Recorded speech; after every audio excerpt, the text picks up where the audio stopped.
Hello? Hello? Oh my god, Newt, thanks so much for the raid. Thank you, thank you, thank you. Thank you, thank you, thank you. Thank you so much. Hi, Army of Flies. Hi, Avinora. Hi, Nitech. Hi, Emiliano. Hi, Chris6. How are all of you? How are all of you? I hope you're all doing well. I hope you're all doing well. We're gonna be whaling LARPing stream. Oh. We're gonna be reading Moby Dick today. We're gonna be reading a book. I've never read a book before. I've never read a book before on stream. So we're gonna be doing that today. You're doing well? That's good, that's good. I thank you for the raid, you thank you. Well, okay, they shouted you out. Good. Never read a book for it? No, I have read a book. I mean I haven't read a book on stream before. Sorry. I've read books before. I've read books before. Don't misunderstand. Don't misunderstand. I have read a book before. I have read all kinds of books. The reader. Hold on, I gotta get my background music going. Is that the whale-obsessed captain, Twitchy Buggy? Yes. Let me get some music going. Let me get some noise going. Oh, we got this. We have this. Does it sound good? It's like ocean sounds and also piano. Does this sound good, guys? Woo! Reading! Yeah! Reading! We're gonna read Moby Dick, which is public domain, so we're good to read it. There's nothing that can stop us. No copyright or anything. That was the big thing stopping me from reading books before, was that a lot of the books I wanted to read were copywritten. But I got curious and I wanted to read Moby Dick. I also want to read Walden. So I think we'll... If people like these kind of streams, then we'll do more of them. You know, let me know what you think. But I really want to see if you guys enjoy it too. Because I think it'll be a lot of fun. To read. So we're gonna be reading... what is it? Moby Dick, Lovecraft Win. Oh, I don't know. Moby Dick 1851 US edition. And it's available on Wikisource, the wikisource.org. And like I said, it is public domain because the author has died at least 100 years ago. That's how these things work. So I'm just gonna be reading it. I won't have it on screen. I don't know if there's any like issues with me having it on screen. So let's see. We'll see. Alright, I guess we can go ahead and get started. I could read like the little synopsis at first. Because just getting started. So the novel describes the ill-fated voyage of the whaling ship Pequod to find and destroy the eponymous white whale driven by a obsessed Captain Ahab. The language is highly symbolic and many themes run throughout the work. The narrator's reflections, along with the complex description of the grueling work of whaling and personalities of his shipmates, are woven into profound mediation on hubris, providence, nature, society, and the human struggle for meaning, happiness, and salvation. Moby Dick is often considered the epitome of American romanticism. Is this the book report? This is the little synopsis that they have at the top. But I'm going to be reading it myself. I'm going to be reading it myself to you guys. I've never... I'll be honest, guys. I kind of struggle when I'm reading something to other people. Because it's not as natural as me speaking. Like when I'm reading words. So hopefully we can try and work on that today. We can, you know, try and alleviate that kind of reading off a script vibe I sometimes have. Because this is kind of like reading off a script, but not so much. Oh, I forgot to say, it was really nice watching you play Red Dead Online. I would love to play with you sometime. Red Dead is a lot of fun. Red Dead Online is a lot of fun. Last time we played it, we were crashing a lot, though. I don't really know why. Well, I think it was because of Vulcan. Like, the... Vulcan was giving me trouble. I think I explained it a little bit in your chat. But it should be fixed now. It just doesn't like having stuff like VTube Studio and OBS open.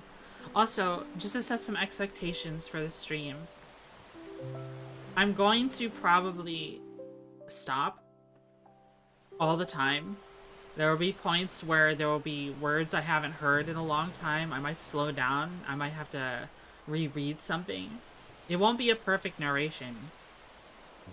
I might stop to talk to you guys and the like. So I hope that's okay. I'm gonna try my best though. Twitchy having trouble reading? Never. It's okay, I'm an internal reader as well. Yeah. Does everything sound okay? Can you hear the music just fine? Can you hear the waves and seagulls just fine? I hope you can hear it just fine. Oh yeah, here we go. Here we go. Moby Dick, or The Whale, by Herman Melville. Author of Taipei, Umu, Redburn, Marty, White Jacket. Music is just as loud as you, I think. Let me turn it down a bit then. Oh, I made it louder on accident.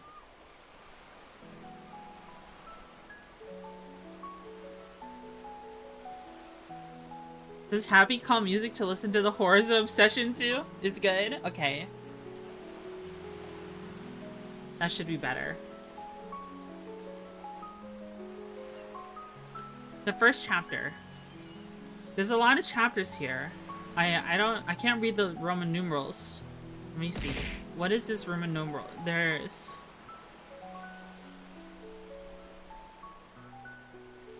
I'm trying to see. 135 chapters to Moby Dick.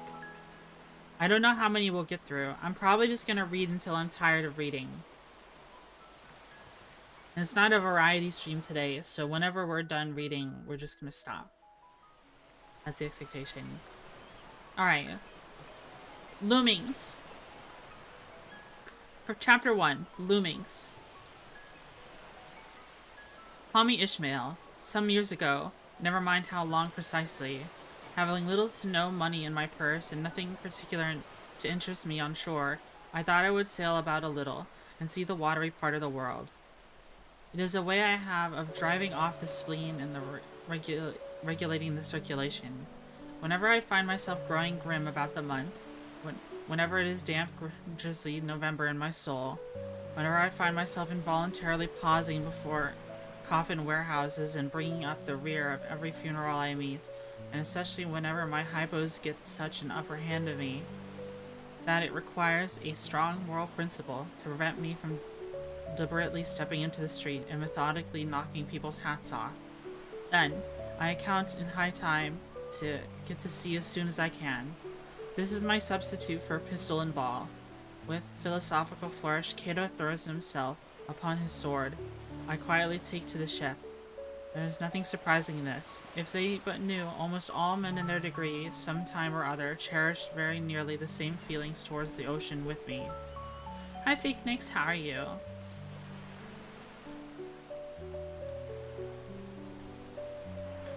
There now is your insular city of Manhattan,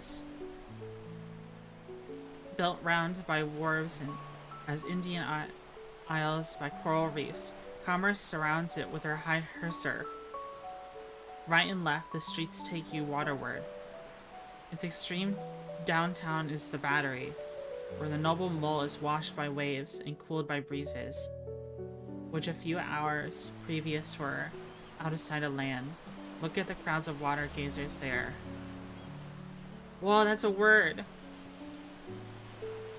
Circumambulate the city of a dreamy Sabbath afternoon. Go from Corler's Hook to Pontes Slip, and from thence by Whitehall northward. What do you see? Posted like silent sentinels around the town stand thousands upon thousands of mortal men fixed on ocean reveries, some leaning against the spiles, some seated upon their pier heads, some looking over the bulwarks of the ships from China, some high aloft in the rigging as if striving to get a better seaward peep. But these are all landsmen of weekdays pent up in lather and plaster, tied to counters, nailed to benches, clinched to desks. How then is this? Are their green fields gone? What do they hear? But look, here come more crowds, pacing straight for the water, and seemingly bound for a dive. Strange. Nothing will content them but the extremest limit of the land. Loitering under the shady lee of yonder warehouses will not suffice. No, but they must get just as nigh as the water as they possibly can without failing it. And they stand miles of them, leagues, inlands of all. They come from lanes and alleys, streets and avenues, north, east, south, and west. Yet here they all unite. Tell me, does the magnetic virtue of the needles of the compasses of all those ships attract them thither? Hi, Chica. Once more, say you are in the country, in some high land of lakes. Take almost any path you please, and 10 to 1 it carries you down in a dale, and leaves you there by a pool in the stream. There is magic in it. Let that most absent-minded of men be plunged in his deepest reveries. Stand that man on his legs, set his feet a-going, and he will infallibly lead you to water. If water there be in all that region, should you ever be athirst in the great American desert, try this experiment. If your caravan happen to be supplied with a metaphysical professor, yes, as everyone knows, meditation and water are wedded forever. Stink bug. I'm not a stink bug. I'm not a stink bug, guys. Let me drink some water.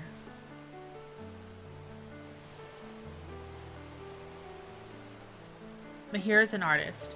He desires to paint you in the dreamiest, shadiest, quietest, most enchanting bit of romantic landscape in all the valley of Sako. What is the chief element he employs? There stand his trees, each with a hollow trunk, as if a hermit and a crucifix were within. And here sleeps his meadow, and there sleep his cattle, and up yonder cottage does a sleepy smoke. Deep in the distant woodlands winds a mazy way, reaching to overlapping spurs and mountains bathed with their hillside blue. But through the picture lies this tranced, and through his pine tree shakes down in size like leaves upon his shepherd's head. Yet all were in vain, unless the shepherd's eye were fixed upon the magic stream before him. Go visit the prairies in June, when for scores on scores of miles you wade knee-deep through tiger lilies. What is the one charm wanting? Water. There is not a drop of water there. Or Niagara, but a cataract of sand. Would you travel your thousands of miles to see it? Why did the poor poet of Tennessee, upon suddenly receiving 2 handfuls of silver, deliberately whether to buy him a coat, which he sadly needed, or invest his money in a pedestrian trip to Rockaway Beach? Why is almost every robust, healthy boy with a robust, healthy soul in him at some time or other crazy to go to sea? Why, upon your first voyage as a passenger, did you find yourself such a mystical vibration when first told that you and your ship were now out of sight of land? Why did the old Persians hold the sea holy? Why did the Greeks give it a separate deity and own brother of Jove?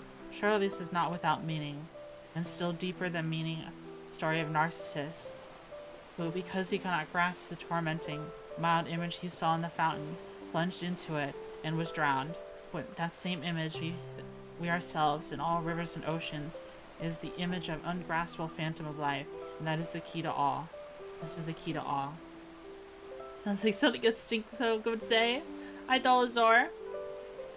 Should I move my microphone closer to my face, or can you hear me just fine, guys? You hear me just fine? Hi, Night Assassin. Are you guys in a blanket? Sounds good? Okay, that's good.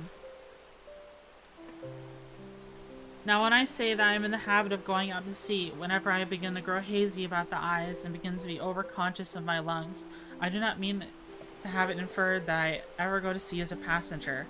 For to go as a passenger, you must needs to have a purse, and a purse is but a rag unless you have something in it.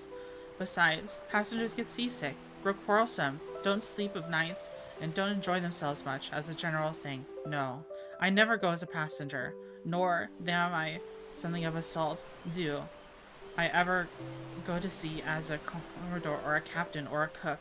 I abandon the glory and distinction of such offices for those who like them. For my part, I abominate all honorable respectable toils, trials, and tribulations of every kind whatsoever. It is quite as much as I can do to take care of myself without taking care of ships, barges, brigs, schooners, and whatnot. As for going as a cook, though I confess there is considerable glory in that, a cook being a sort of officer on a shipboard, yet somehow I never fancied broiling fowls. Once broiled, judiciously buttered, and judgmatically salted and peppered, there is no one who will speak more respectfully, not to say reverentially, of a broiled fowl than I will. It is out of idolatrous dotings of the old Egyptians upon broiled ibis and roasted river horse that you see the mummies of those creatures in their huge bakehouses, the pyramids.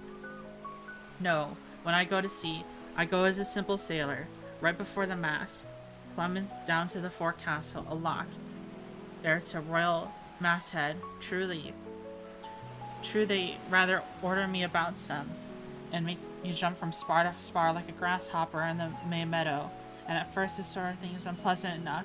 It touches one's sense of honor, particularly if you come from an old established family in the land. The Van Rensselaers, or Randolphs, or Hardicanuts, and more than all, if just previous to putting your hand into the tarpod, have been lording it as a country schoolmaster, making the tallest voice stand in all of you. Transition is a keen one, I assure you, from schoolmaster to sailor, and requires a strong decoction of Seneca and Stoics to enable you to grin and bear it, but even this wears off in time. Hi, Zebo. This is the most magical, happiest description of the ocean I've ever heard. Yeah. He sounds very excited to go back to the ocean. Whenever he feels bad, he just goes out and is a sailor on a ship. That's what he does. What of it? If some old hunks of a sea captain orders me to get a broom and sweep down the docks, what does that indignity amount to? Wait, I mean, in the scales of the New Testament. Do you think the Archangel Gabriel thinks anything less of me because I promptly and respectfully obey that old hunks in that particular instance? Well, going to slave? Tell me that. Well then, however the old sea captains may order me about, however they may thump and punch me about, I have the satisfaction of knowing that it is all right, that everyone else is one way or other served in much the same way, either in physical or metaphysical point of view, that is. So the universal thump is passed around, and all hands should rub each other's shoulder blades and be content. Again, I always go to sea as a sailor, because they make a point of paying me for my trouble, whereas they never pay passengers a single penny that I've heard of. On the contrary, passengers themselves must pay, and there is all the difference in the world between paying and being paid. The act of paying is perhaps the most uncomfortable infliction that two orchard thieves entailed upon us, but being paid, what will compare with it? The urbane activity with which a man receives money is really marvelous, considering that we so earnestly believe money to be the root of all earthly ills, and that on no account can a moneyed man enter heaven. How cheerfully we consign ourselves to perdition. Oh man, won't be able to catch Moby Dick? The VOD will still be up. You can always catch the VOD. You can always catch the VOD. I'm glad you could stop by. Finally, I always go to sea as a sailor, because the wholesome exercise and pure air of the forecast deck. For in this world, headwinds are far more prevalent than the winds from astern. That is, if you never violate the Pythagorean maxim. For most part of the Commodore on the quarterdeck gets his atmosphere the second hand from the sailors on the forecastle. He thinks he breathes at first, but not so. In the same way, the commonality lead their leaders in many other things. At the same time, the leaders little suspected. But wherefore it was that after having repeatedly smelled the sea as a merchant sailor, I should now take it into my head to go into a whaling voyage. This invisible police officer of fates, who has the constant surveillance of me and secretly dogs me, influences me in some unaccountable way. He can better answer that than anyone else, and doubtless, my going into this whaling voyage formed part of the grand program of Providence that was drawn up a long time ago. became a sort of brief interlude and solo between extensive performances. I take it that this part of the bill must run something like this. Grand contested election for presidency of the United States. Whaling voyage by one Ishmael. Bloody battle in Afghanistan. Though I cannot tell why it was exactly those stage members, the fates put me down for this shabby part of a whaling village, when others were set down for magnificent parts in high tragedies, and short and easy parts in gentile comedies, and jolly parts in farces, though I cannot tell why this was exactly. Yet now I recall all the circumstances. I think I can see a little into the strings and motives which being cunningly presented to me under various disguises, inducing me to setting about performing the part I did, besides cajoling me into delusion that it is a choice resulting from my own unbiased free will and discriminating judgment. Chief among those motives was the overwhelming idea of the great whale himself, such a portentous and mysterious monster rousing all my curiosity. Then the wild and distant seas where he rolled his island bulk, the undeliverable, nameless perils of the whale. These, with all the attending marvels of 1,000 Patogian sights and sounds, helped me sway to my wish. With other men, perhaps such things would not have been inducements, but as for me, I am tormented with an everlasting itch for things remote. I love to sail forbidden seas and land in barbarous coasts. Ignoring what is good, I am quick to perceive horror, and could still be social with it, would they let me, since it is, but they will be on friendly terms with all inmates of the place one lodges in. By reason of those things, then, the whaling voyage was welcome, the great floodgates of the wonder world swung open, and the wild conceits that swayed me to my purpose, two and two were floating into my inmost soul, endless processions of the whale, and midmost of them all, one grand hooded phantom, like a snow hill in the air. And that's chapter 1. That's chapter 1. That's Loomings. So, my understanding of chapter 1 is he enjoys the ocean for when he's feeling down, for when he's feeling depresso. He likes to go to the ocean, and he would go as a sailor because passengers, you'd have to pay money to be a passenger on a ship. So he just goes as a sailor instead, and he gets paid instead. And it seems that by fate, he has been selected or chosen a position on a whaling boat. And that's where he's going. Everything is so fluffy.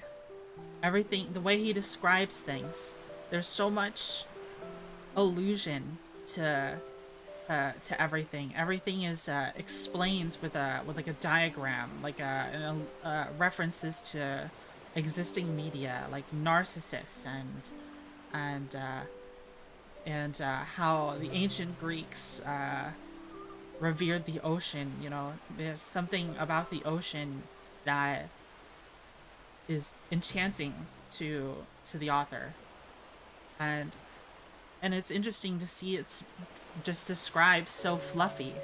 You know what I mean? I don't really know a better word than fluffy. Everything just feels so...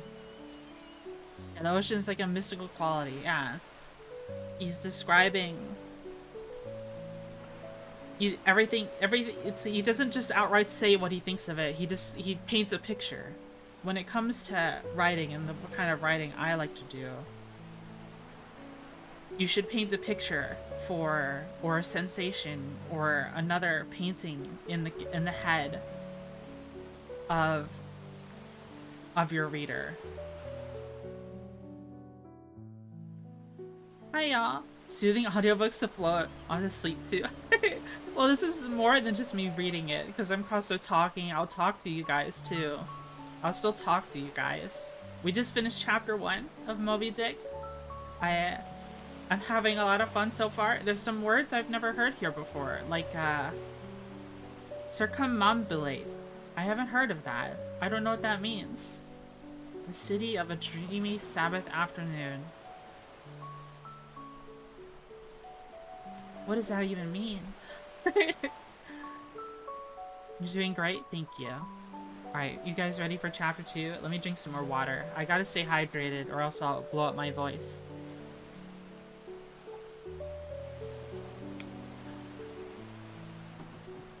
Chapter 2. Chapter 2. The Carpet Bag.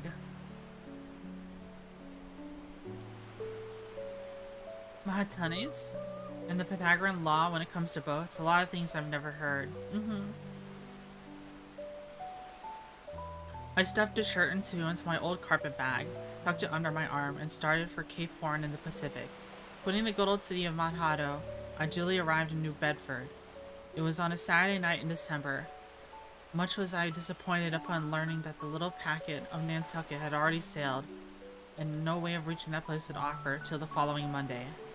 As those young candidates for the pains and penalties of whaling stopped at this New Bedford, the same New Bedford, thence to embark on their voyage, I may as well be related that I, for one, had no idea of so doing. For my idea was made up to sail no other than a Nantucket craft, because there was a fine boisterous something about everything connected with that famous old island, which amazingly pleased me. Besides, through Ned Bedford was of late been gradually monopolizing the business of whaling, and in this matter, poor Nantucket was now much behind her. Nantucket had her original, the Tyre of this Carthage, the place that the first American whale was stranded. Where else but Nantucket did those aboriginal whalemen, the red men, first sally out in the canoes to give chase to the Leviathan?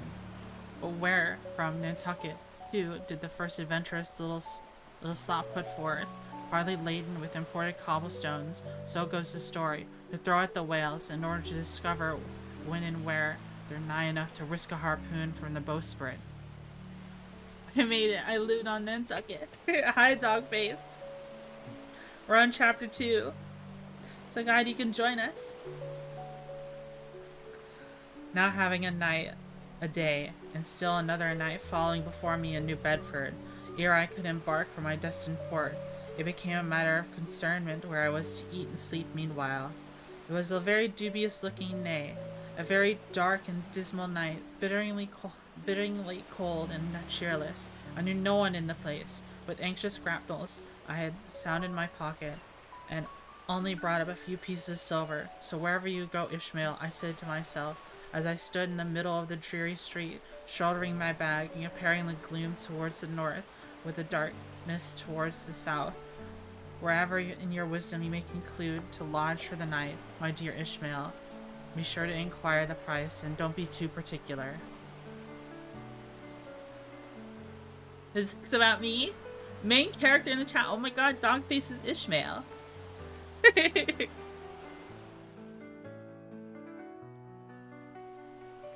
With halting steps, I paced the streets and passed the sign of the Crossed Harpoons, but it looked too expensive and jolly there. Furthermore, on the red windows of the Swordfish Inn, it came such fervent rays as seemed to have been melted in the packed snow and ice before the house, where everywhere else the congealed frost lay 10 inches thick in a hard asphaltic pavement. Rather wary for me when I stuck my foot against the flinty projections, because from hard, remorseless service, the soles of my boots were in a most miserable plight. Too expensive and jolly again, I thought. I paused for one moment to watch the broad glare in the street and hearing the sounds of tinkling glasses within. But go on, Ishmael, I said at last. Don't you hear? Get away from before the door, and your patch boots are stopping the way. So on I went, I now by instinct following the streets that took me waterward, for there doubtless were the cheapest, if not the cheeriest inns. Such dreary streets, blocks of blackness, not houses nor either hand, and here there a candle, like a candle moving about in a tomb. At the hour of this night, the last day of the week, that quarter of town proved all but deserted. But presently I came to a smoky light proceeding from a low, wide building, the door of which stood invitingly open. It had a careless look, as if it were meant for the uses of the public. So entering, the first thing I did was stumble over an ash box on the porch. Ha! Thought I. Ha! As the flying particles almost choked me. Are these ashes that destroyed the city Gomorrah? The crossed harpoons and swordfish This then must be the sign of the trap. However, I picked myself up, and hearing a loud voice within, pushed on and opened a second interior door. It seemed the great parliament sitting on the top head. 100 black faces turning around in the rows of the pier, and beyond, a black angel of doom was beating a book in a pulpit. It was a Negro church, and the preacher's text was about the blackness of darkness, and sweeping and wailing, the teeth gnashing there. Ha! Ishmael muttered, I backing out, wretched entertainment, the sign of the trap. Moving on, I came last to a dim sort of light not far from the docks, and heard a forlorn creaking in the air, and looking up, saw a swinging sign over the door with a white painting upon it, fainting representing a tall, straight jet of misty spray, and these words underneath. The Spouter Inn, Peter Coffin. Coffin? Spouter. Rather ominous in that particular connection, thought I. But it is a common name in Nantucket, they say, and I suppose this Peter here is an immigrant from there. As the light looked so dim, and the place for the time looked quiet enough, and the dilapidated little wooden house itself looked as if it might have been carted here from the ruins of some burnt district, as a swinging sign has a poverty-stricken sort of creak to it, I thought it was the very spot for cheap lodgings and the best of pea coffee. It was a queer sort of place, a gable-ended old house, one-sided, palisade as it were, and leaned over sadly. It stood over a sharp bleak corner where that tempestuous wind, Euroclydon, kept up a worse howling than ever I did poor Paul's tossed craft. Euroclydon, nevertheless, is a mighty pleasant zephyr to anyone indoors, with his feet in the hob quietly toasting for bed. In the judging of that tempestuous wind called Euroclydon, says an old writer, of those works that possess the only copy extant it, make it a marvelous difference whether thou lookest out at a glass window, for all the frost is all on the outside, or thou observest it from the sashless window, where the frost is on both sides, and of which the white death is only glazier. True enough, thought I, as this passage occurred to my mind, all black letter, and thou reasonest well. Yes, these eyes are windows, and my body of mine is the house. What a pity they didn't stop the chinks and crannies, though, and thrust a little lint here and there. It's not too late to make any improvements now. The universe is finished, the copstone is on, and the ships were carted off 1,000,000 years ago. Poor Lazarus there, chattering his teeth against the curbstone for his pillow, and shaking off his taters and his shivers.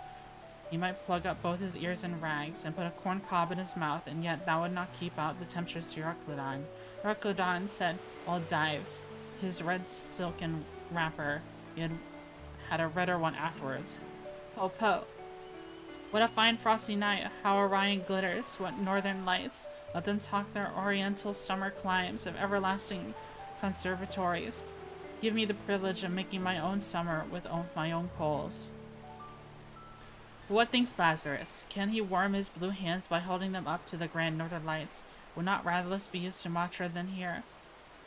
Would he not far rather lay down the lengthwise along the line of the equator? Yea, gods, go down to the fiery pit itself in order to keep out this frost? Now that Lazarus lies stranded on the curbstone and the door of the dives, it is more wonderful than the iceberg should be moored of one Moluccas. Yet Dives himself, he too like a czar in an ice palace made of frozen sighs, and being president of Temperance Society, he only drinks the tepid tears of orphans. No more of this blubbering now. We are going a whaling, and there's plenty of that yet to come. Let us scrape the ice from our frosted feet, and see what this spouter may be. Time to get book smart with Twitchy Buggy. Yeah. So he's describing. So he accidentally walked into a black church at one point, and then he found the Spouter Inn from Peter Coffin.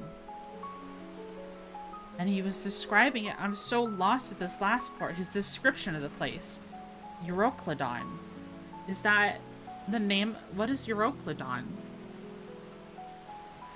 Tempestuous wind Euroclydon. If I search this up. Term for a violent tempestuous wind or a hurricane that blows in the... Oh, it's just windy. It's just very windy is what he's describing. And then he's referring to poor Lazarus.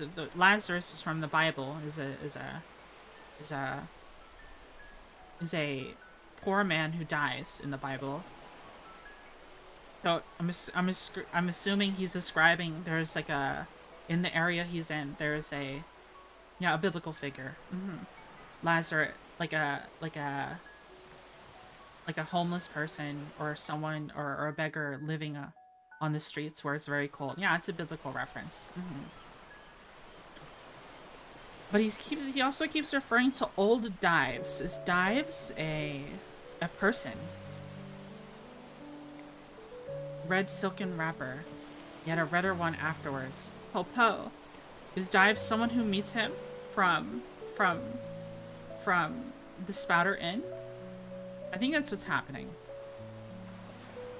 He lives like a czar in an ice palace made from frozen sighs. So he's just used to the cold. He's saying that Dives is used to the cold. Let me drink a bit of coffee, guys.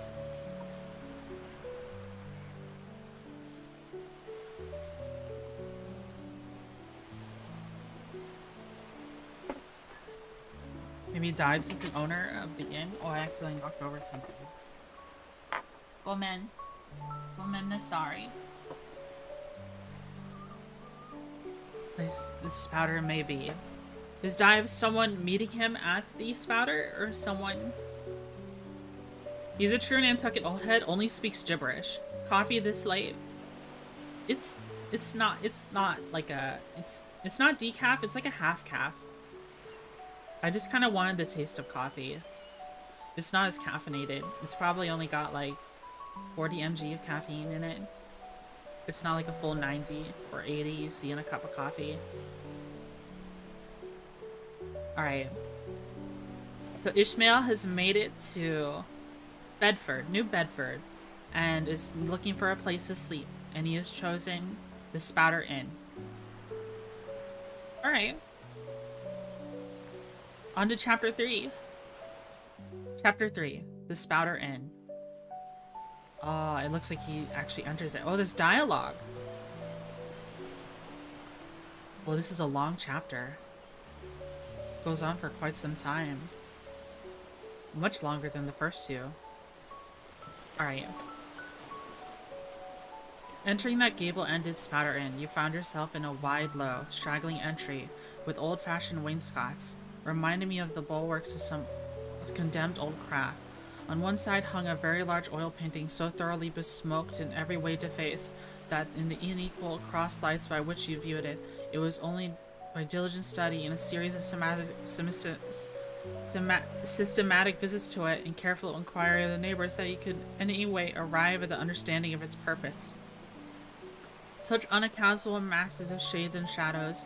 At first you almost thought the most ambitious young artists in the time of New England's hags had endeavored to delineate chaos bewitched, but by the dint of much earnest contemplation and oft-repeated ponderings, and especially by throwing open the little window towards the back of the entry, you last come to the conclusion that such an idea, however wild, might not be altogether unwarranted.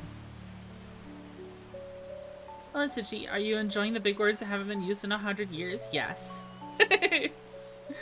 Yes, I am. What most puzzled and confounded you was a long, limberous, pretentious black mass of something hovering on the center of the picture over 3 blue, dim, perpendicular lines floating in a nameless east. A boggy, soggy, squinching picture truly, enough to drive a nervous man detached. Yet there was a sort of indefinite, half-attained, unimaginable sublimity about it that fairly froze you to it, till you involuntarily took an oath with yourself to find out what marvelous painting meant. Ever and anon, a bright but alas deceptive idea would dart through you. It's a black sea and a midnight gale, its unnatural combat of 4 primal elements, It's blasted heath. It's a hyperboreal winter scene. It's breaking up the icebound stream of time. But last, all these fancies yielded to that one pretentious something in the picture's mist. That once found out, and all the rest were plain. But stop, does it bear a faint resemblance to a gigantic fish? Even the great Leviathan himself? In fact, the artist's design seemed this, a final theory of my own, partly based upon the aggregated opinions of many aged persons with whom I conversed about the subject. The picture represents a Cape Horner in a great hurricane, the half-foundered ship, weltering there with its 3 dismantled masts alone visible, and an exasperated whale, proposing to spring clean over the craft, is an enormous act of impaling itself upon the three mastheads.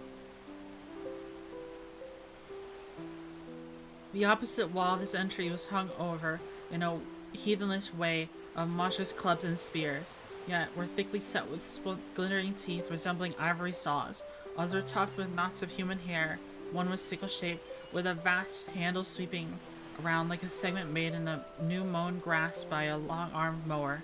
You shuddered as you gazed, and wondered what monstrous cannibal and savage had ever gone to a death-harvesting with such a hacking, horrifying implement.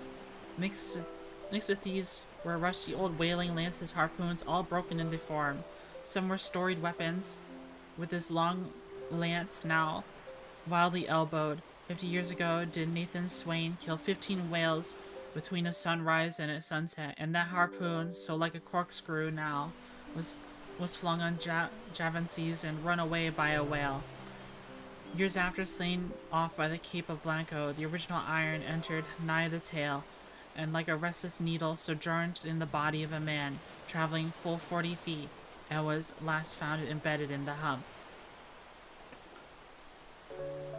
Crossing this dusky entry, and on through yon low-arched way, cut through what old times must have been a great central chimney with fireplaces all around, you enter the public room. A still duskier place is this, with low ponderous beams above, and such old wrinkled planks beneath, that you would almost fancy you trod some old craft's cockpits, especially of such a howling night, when this corner anchor old ark rocked so furiously. On one side stood a long, low shelf-like table covered with cracked glass cases filled with dusty rarities gathered from this wide world's remotest nooks. Projecting from the furthest angle of the room stands a dark-looking den, the bar, a rude attempt at a right whale's head.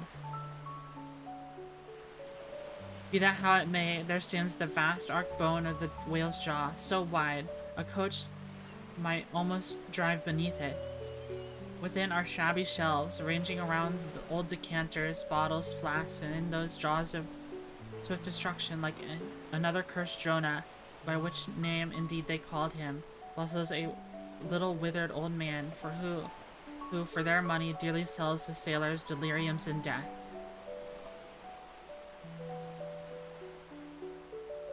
Abominable are the tumblers in which he pours his poison, through true cylinders within the villainous green goggling glasses deceitfully tapered downward to a cheating bottom. Parallel meridians, rudely pegged into the glass, surround these footpad goblets, filled to this mark, and your change is but a penny, to this is a penny more, and so on, the full glass. The Cape Horn measure, which you may gulp down for a shilling. Upon entering the place, I found a number of young seamen gathered around a table, examining by a dim light divers specimen scrimshander. Scrimshander? What is that? Scrimshaw. Oh, someone who does scrimshaw. Okay. And for those who don't know, scrimshaw is when you carve things into bone. Usually artwork or even tools. You know, whalebone carving. I sought the landlord, and telling him my desire to be accommodated with a room, receiving for answer that his house was full, not a bed unoccupied, but a vast, he added, tapping on his forehead. You ain't no objection to sharing a harpooner's blanket, have ye? I suppose you're going whaling, so you might get used to that sort of thing.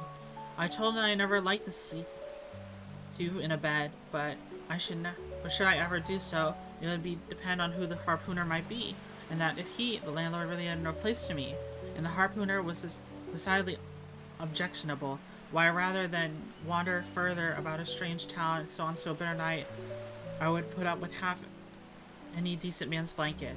I thought so. Alright, take a seat. Supper? You want supper? Supper will be ready directly. I sat down an old wooden settle, carved all over like a bench on the battery. On one end, a ruminating tar was still further adorning it with his jackknife. Stooping down and diligently working away on the spaces between his legs, he was trying his hand at a ship under full sail, but he didn't make such headway, I thought. Alas, some 4 or 5 of us were summoned to our meal in the adjoining room. It was as cold as Iceland, no fire at all. The landlord said he couldn't afford it. Nothing but 2 dismal tallow candles, each in a winding sheet. We were fain to button up our monkey jackets and hold up to our lips cups of scalding tea with our half-frozen fingers. But the fare was most substantial kind. Not only meat and potatoes, but dumplings. Good heavens, dumplings for summer! One young fellow in a green box coat addressed himself to these dumplings in the most direful manner. "My boy," said the landlord, "you're the nightmare to a dead certainty." "Landlord," I whispered, that ain't the harpooner, is it?" "Oh no," he said, looking at a sort of diabolic funny. "The harpooner is a dark-complexioned chap. He never eats dumplings. He don't. He eats nothing but steaks, and he likes them rare." "The devil he does," says I. "Where is the harpooner? Where is he?" "He'll be here for long," was the answer. I could not help it. I began to feel suspicious of this dark-complexioned harpooner. At any rate, I made up my mind as it turned out that should we sleep together, he must undress and get into bed before I did. Supper over, the company went back to the bar room, when, knowing not what else to do with myself, I resolved to spend the rest of the evening as a looker-on. Presently, as a rioting noise was heard without, starting up, the landlord cried, "That's Grampus's crew. I see her reporting in the offing this morning. A 3 years' voyage, in a full ship. Hurrah! Boys, now we'll have the latest news from the Fijis." A tramping of sea boots was heard entering the door. The door was flung open, and rolled in a wild set of mariners enough. Enveloped in their shaggy watch coats and their heads muffled in woolen comforters, all bedarned and ragged, and their beards stiff with icicles, they seemed an eruption of bears from Labrador. They had just landed from their boat, and it was their first house they entered. No wonder, then, they had made straight wake for the whale's mouth, the bar, when the wrinkled little old Jonah there, officiating, soon pouring them out brimmers all around. One complained of a bad cold in his head, upon which Jonah mixed him up a pitch-like potion of gin and molasses, which he swore a sovereign cure for all colds and catarrhs whatsoever. Never mind how long stranding of weather caught off the coast of Labrador, when the weather side of the ice island. Sorry, I had to cough. I had to mute to cough. I had no idea what scrimshaw is. Yeah, it's when you carve bone and you make artwork with it, or tools, or it's a very early thing. Hi, Macho Cat. How are you? I hope you're doing well. Let me drink some more water.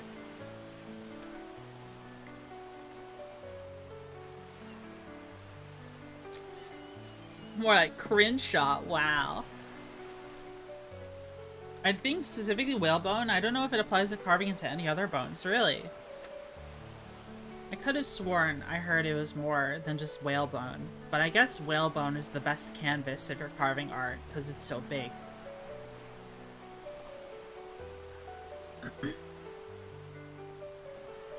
The liquor soon mounted into their heads, as it generally does. Even the errantist toppers, newly landed from the sea, they began capering about most obstreperously.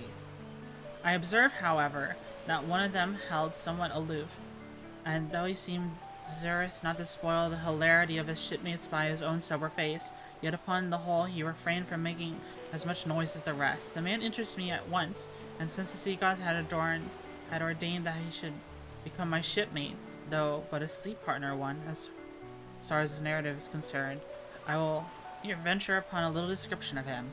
He stood a full 6 feet in height, with noble shoulders and a chest like a Cofferdam. I seldom seen such brawn in a man. His face was deeply brown and burnt, making his white teeth dazzling by contrast, while the deep shadows of his eyes floated with some reminiscence that did not seem to give him much joy. His voice at once announced that he was a southerner. Posture check? Okay. And from his fine stature, I thought he must be one of those tall mountaineers from the Allegheny Ridge in Virginia. When the reverie of his companions had mounted to its height, the man slipped away unobserved, and saw no more of him until he became my comrade on sea. A few minutes, however, he was missed by his shipmates, and being, it seems, for some reason a huge favorite with them, they raised a cry of, "Bulkington! Bulkington! Where's Bulkington?" and darted out of the house in pursuit of him.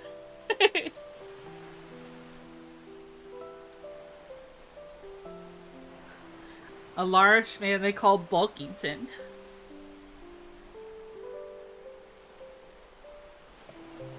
It was now about 9 o'clock, and the room seemed almost supernaturally quiet after these orgies. I began to congratulate myself upon a little plan that had occurred to me just previous to the entrance of the seamen. No man prefers to sleep two in a bed. In fact, you would a good deal rather not sleep with your own brother. I do not know how it is, but people like to be private when they are sleeping. And when it comes to sleeping with an unknown stranger in a strange inn in a strange town, and that stranger a harpooner, when your objections indefinitely multiply, nor is there any earthly reason why I as a sailor should sleep two in a bed more than anybody else, for sailors no more sleep two in a bed at sea than bachelors kings do ashore. To be sure, they all sleep together in one apartment, but you have your own hammock and cover yourself with your own blanket and sleep in your own skin. The more I ponder over this harpooner, the more I abominate the thought of sleeping with him.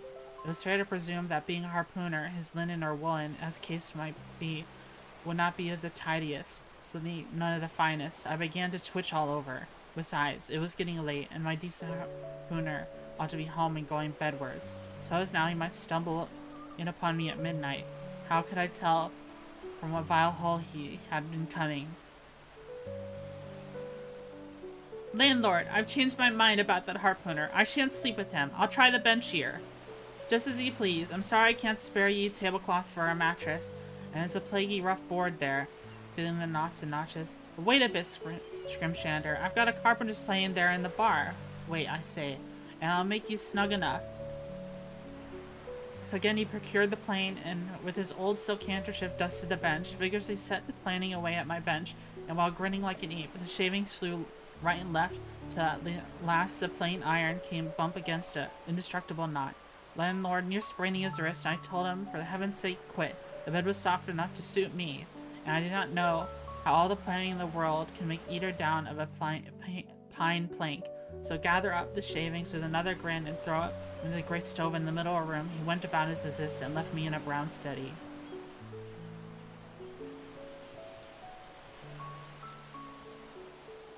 Imagine you go whaling for the first time back then. So there's a beast the size of the ship. We'll go and chuck some spears at it. That's true. I now took the measure of the bench and found that it was a foot too short, but that could be mended with a chair. But it was a foot too narrow, and the other bench in the room was about 4 inches higher than the planed one, so there was no yoking them. And then placed the first bench lengthwise along the only clear space against the wall, leaving a little interval between for my back to settle down in. I soon found that such a draught of cold air came over me under the sill of the window that this plan would never do at all, especially as another current from the rickety door met the one from the window, and both together formed a series of small whirlwinds in the immediate vicinity of the spot I had thought to spend the night. The devil fetch that harpooner, thought I, but stop. I couldn't steal a march on him, bolt his door inside, and jump on his bed, not to be wakened by the most violent knockings. It seemed no bad idea, but upon second thoughts I dismissed it, for who could tell what the next morning, as soon as I popped out of the room, the harpooner would be standing in the entry, all ready to knock me down. Still, looking around me again, I see no possible chance of spending a sufferable night unless in some other person's bed. I began to think that after all I might be cherishing unwanted prejudices against this unknown harpooner. Thinks I, I'll wait a while, must be dropped before long. I'll have a good look at him, and then perhaps maybe we can jolly good bedfellows after all. There's no telling. But through the one boarders kept coming in ones by ones, twos, and threes, and going to bed, yet no sign of my harpooner. Landlord, said I, what sort of chap is he? Does he always keep such late hours? It is now hard upon 12 o'clock. The landlord chuckled again in his lean chuckle and seemed to be mighty tickled at something beyond my comprehension. No, he answered. Generally, he's an early bird, early to bed and early to rise. Yes, he's the bird that catches the worm, but at night he went out to a paddling, you see, and I don't see what on earth keeps him so late, unless maybe he can't sell his head. Can't sell his head? What sort of bamboozling story is he telling me? Getting into a towering rage. Do you pretend to say, landlord, this harpooner actually engaged in a blessed Saturday night rather Sunday morning in peddling his head around his town? But what do they mean by peddling his head? What? Peddling his head? That's precisely it, said the landlord. I told him he couldn't sell it here. The market's overstocked. With what? Shouted I. With heads, to be sure. There aren't too many heads in the world.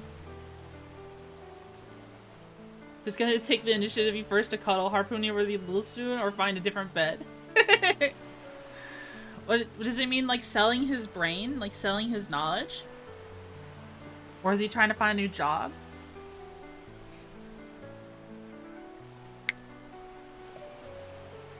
Selling his fish. Oh. Okay. Selling his ideas. That's my first thought, but I guess it means fish. Do they refer to the head as a unit of measurement when it comes to stuff like fishing? Do they not use bushels? How do fish have a head if they don't even have a neck? That's true. I don't understand it either.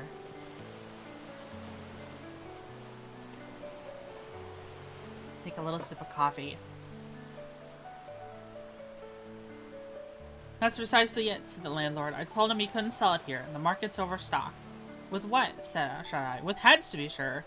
Ain't there too many heads in this world? I'll tell you what is, landlord, I say quietly. Better stop spinning that yarn to me. I'm not green. Maybe not. Taking out a stick and whittling a toothpick. I rather guess you'll be done brown if their opponent hears your slander in his head. I'll break it for him, said I, now flying into passion again with unaccountable fire of the landlord. It's broke already, said he. Broke, said I. Broke do you mean? Sartan, that's the very reason he can't sell it, I guess. Hydrate? Okay.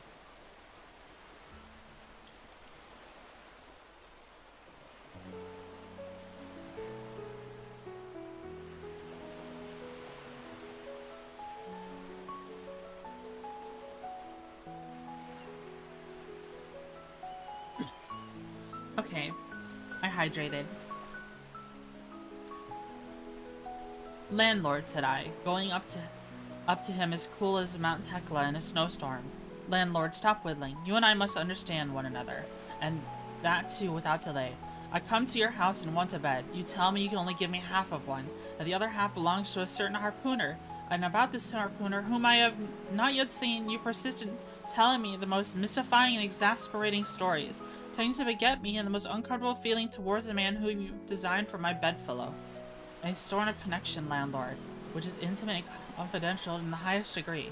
I demand to you speak out and tell me who and what this harpooner is, and whether I shall be in all respects safe to spend the night with him, and in the first place, you'll be good to unsay that story about selling his head, which if true, I take it good evidence that this harpooner is stark mad.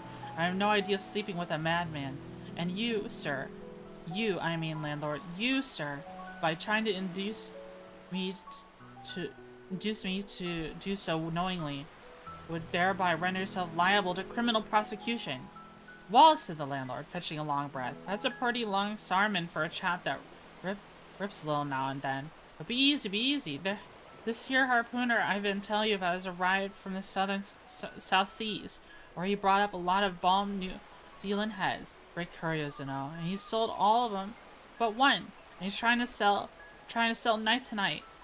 Cause tomorrow is Sunday, and it would not do to be selling human heads about the streets when folks going to churches.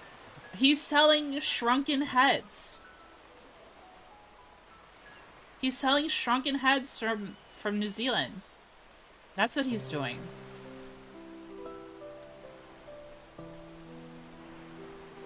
Oh, yeah, I just read what you said. He wanted to last Sunday, but I stopped him just as he was going out the door with 4 heads strung on a string, on the earth like a string of onions. His account cleared up the otherwise uncountable mystery and showed that the landlord, after all, he had no idea of fooling me. I had no idea of fooling me, but at the same time, could I think of a harpooner stayed out on a Saturday night clean into the Holy Sabbath, engaging such cannibal businesses as selling heads to dead idolaters? Depend on it, landlord. The harpooner is a dangerous man. He pays regular, said the rejoinder. But come, it's getting dreadful late. You better be turning flukes. It's a nice bed. Saul and me slept in your bed the night we were spliced. There's plenty of room for 2 to kick about in that bed, and it's an almighty big bed that. Why, before I give it up, Sal used to put our Sam and little Johnny in the foot of it. I got to dreaming and sprawling about one night, somehow. Sam got pitched on the floor and came near breaking his arm. After that, Sal said it wouldn't do. Come along here. I'll give you a glim in a jiffy. He said, lighting a candle, and held it towards me, offering to lead the way. I stood irresolute and looked at the clock on the corner. I exclaimed, "I bum, it's Sunday. You won't see that harpooner tonight. Come to anchor somewhere. Come along then. Do come, won't he? Won't he come?" I considered the matter a moment, and then upstairs we went. I was ushered into a small room, cold as a clam and furnished, sure enough, with a prodigious bed, almost big enough, indeed, for any 4 harpooners to sleep abreast. "There," said the landlord, placing the candle on a cozy old sea chest that did the double duty as washstand with a center table. "There, make yourself comfortable now, and good night to you." I turned around from eyeing the bed, but he had disappeared. Pulling back the counterpane, I stooped over the bed. Though none the most elegant, it yet stood the scrutiny tolerably well. I then glanced around the room, and besides the bedstead, the center table, could see no other furniture belonging to the place but a rude shelf, the 4 walls, a paper fireboard representing a man striking a well. Of things not properly belonging to the room, there was a hammock lashed up and thrown upon the floor in one corner. Also a large seaman's bag containing the harpooner's wardrobe, and no doubt in lieu of land trunk. Likewise, there was a parcel of outlandish bone fish hooks on the shelf over the fireplace, and a tall harpoon standing at the head of the bed.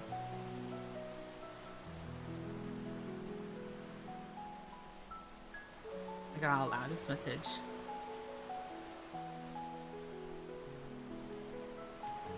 Alright, there you go. Honest and try to use it to curse them out. Are they cursed? Are dried up heads cursed? Are shrunken heads cursed? Can you even own those now? Is it legal to own those? I have no idea. It was legal back then, I guess. Probably not, yeah. Probably not.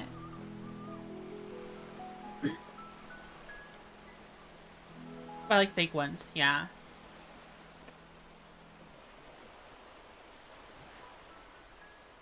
If it's old enough, it isn't grave robbing. Yeah, it's just called archaeology then.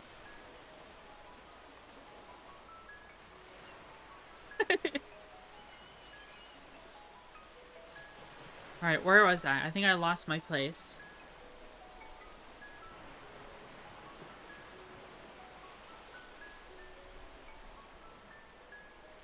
Where did I go? What is this on the chest? I took it up and held it close to the light and felt it and smelt it, and tried every other way to arrive at some satisfactory conclusion concerning it. I can compare it to nothing but a large doormat, ornamented at the edges with little tinkling tags, something like the stained porcupine quills around it. Indian moccasin. There was a hole or a slit in the middle of this mat. You can see this in the same south American ponchos, but it could be possible that any sober harpooner would get into a doormat and parade the streets of any Christian town in that sort of guise. I put it on to try it, and it weighed me down like a hamper, being uncommonly shaggy and thick, and I thought a little damp, as though this mysterious harpooner had been wearing it on a rainy day. I went up in it, and a little bit of glass stuck against the wall. I never saw just such a sight in my life. I tore myself out of it in such a hurry that I gave myself a kink in the neck. I sat down on the side of the bed, commenced thinking about this head-peddling harpooner and his doormat. After thinking some time on the bedside, I got up and took off my monkey jacket, and then stood in the middle of the room thinking. I then took off my coat and thought a little more in my shirt sleeves. I was beginning to feel very cold now, half undressed as I was, and remembering the landlord said the harpooner was not coming home at all that night, it being so very late, I made no more ado, and jumped out of my pantaloons and boots, and blowing out the light, tumbled into bed, commending myself to the care of heaven. Whether that mattress is stuffed with corn cobs or broken crockery, there is no telling, but I rolled about a good deal, and could not sleep for a long time. At last I slid off in a light doze, and had pretty nearly made a good offing towards the land of Nod, when I heard the heavy footfall in the passage and saw a glimmer of a light coming into the room from under the door. Lord save me, thinks I, that must be the harpooner, the infernal head peddler. But I lay perfectly still, unresolved to not say a word till spoken to. Holding a light in one hand, that identical New Zealand head in the other, the stranger entered the room, and without looking towards the bed, placed his candle a good way off from me in the one corner, and began working away at the knotted cords of the large bag before I bespoke us of being in the room. I was all eagerness to see his face, but he kept it averted for some time while employed in unlacing the bag's mouth. His accomplished, however, he turned around, when in good heavens, what a sight! Such a face! It was of a dark, purplish yellow color, here and there struck over with large, blackish-looking squares. Yes, as I thought. He's a terrible bedfellow. He's in a fight, got dreadfully cut, and here he is, just from some surgeon. At that moment he chanced to turn his face towards the light. I saw plainly he could not be sticking plasters at all. Those black squares on his cheeks, they were stains or some other. At first I knew not what to make of this, but soon an inkling of truth occurred to me. I remember the story of a white man, a whaleman too, who, falling among the cannibals, had been tattooed by them. I concluded that this harpooner, in the course of his distant voyages, must have met a similar adventure. And what is it, thought I, after all? It's only his outside. A man can be honest in any sort of skin. But then, what to make of his unearthly complexion, that part of? I mean, lying round about and completely independent of the squares of tattooing. To be sure, I might be nothing but an old coat from a tropical tanning. I never heard of a hot sun tanning a white man into a purplish yellow one. However, I'd never been in the South Seas, and perhaps the sun there produced these extraordinary effects upon the skin. Now, while all the ideas of phasing were passing through me like lightning, the harpooner never noticed me at all. But after some difficulty, having opened his bag, he commenced fumbling in it, and presently pulled out a sort of tomahawk, a sealskin wallet with hair on, and placed these on the old chest in the middle of the room. He then took the New Zealand head, a ghastly thing enough, crammed it into his bag, crammed it down into the bag. He now took off his hat, a new beaver hat, which came nigh singeing with fresh surprise. There was no hair on his head, none to speak of at least. Nothing but a small scalp knot twisted up on his forehead. A bald purplish head now looked for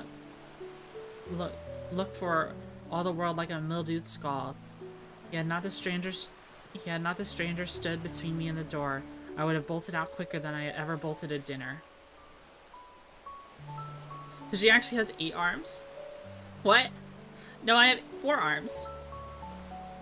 4 arms. So the harpooner is currently purple. Purple and yellow. Because he had gotten into a fight or something. And he's bruised. He's bruised. And maybe he has tattoos?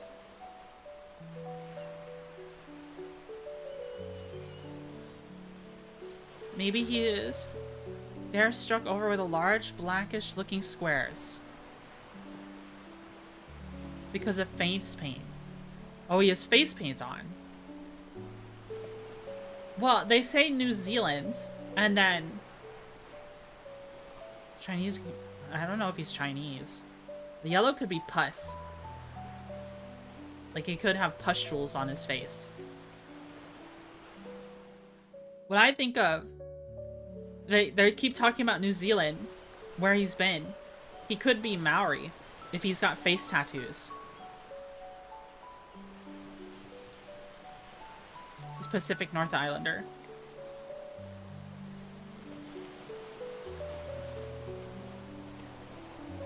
So like Southeast Asian.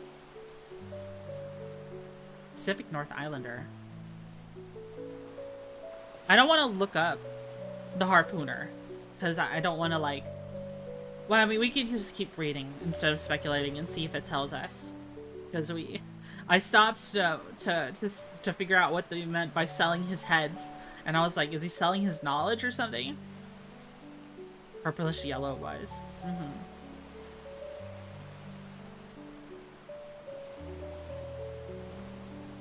Oh, New Zealand's part of the Pacific. Yeah, he sounds Maori. He might have face tattoos. All Maori men have face tattoos. Well, not new ones. They're, you know, it's not anymore.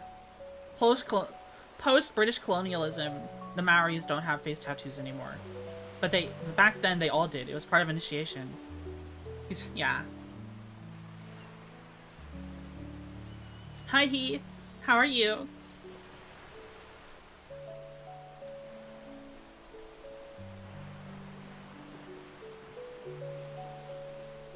Do you have any tattoos? No, I don't. You're playing the PTU? That's good. Are you here to join us and listen to us read Moby Dick?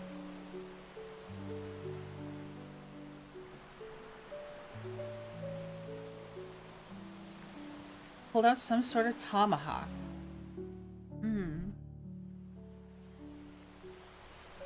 I love listening to Dick. Okay. Okay, buddy.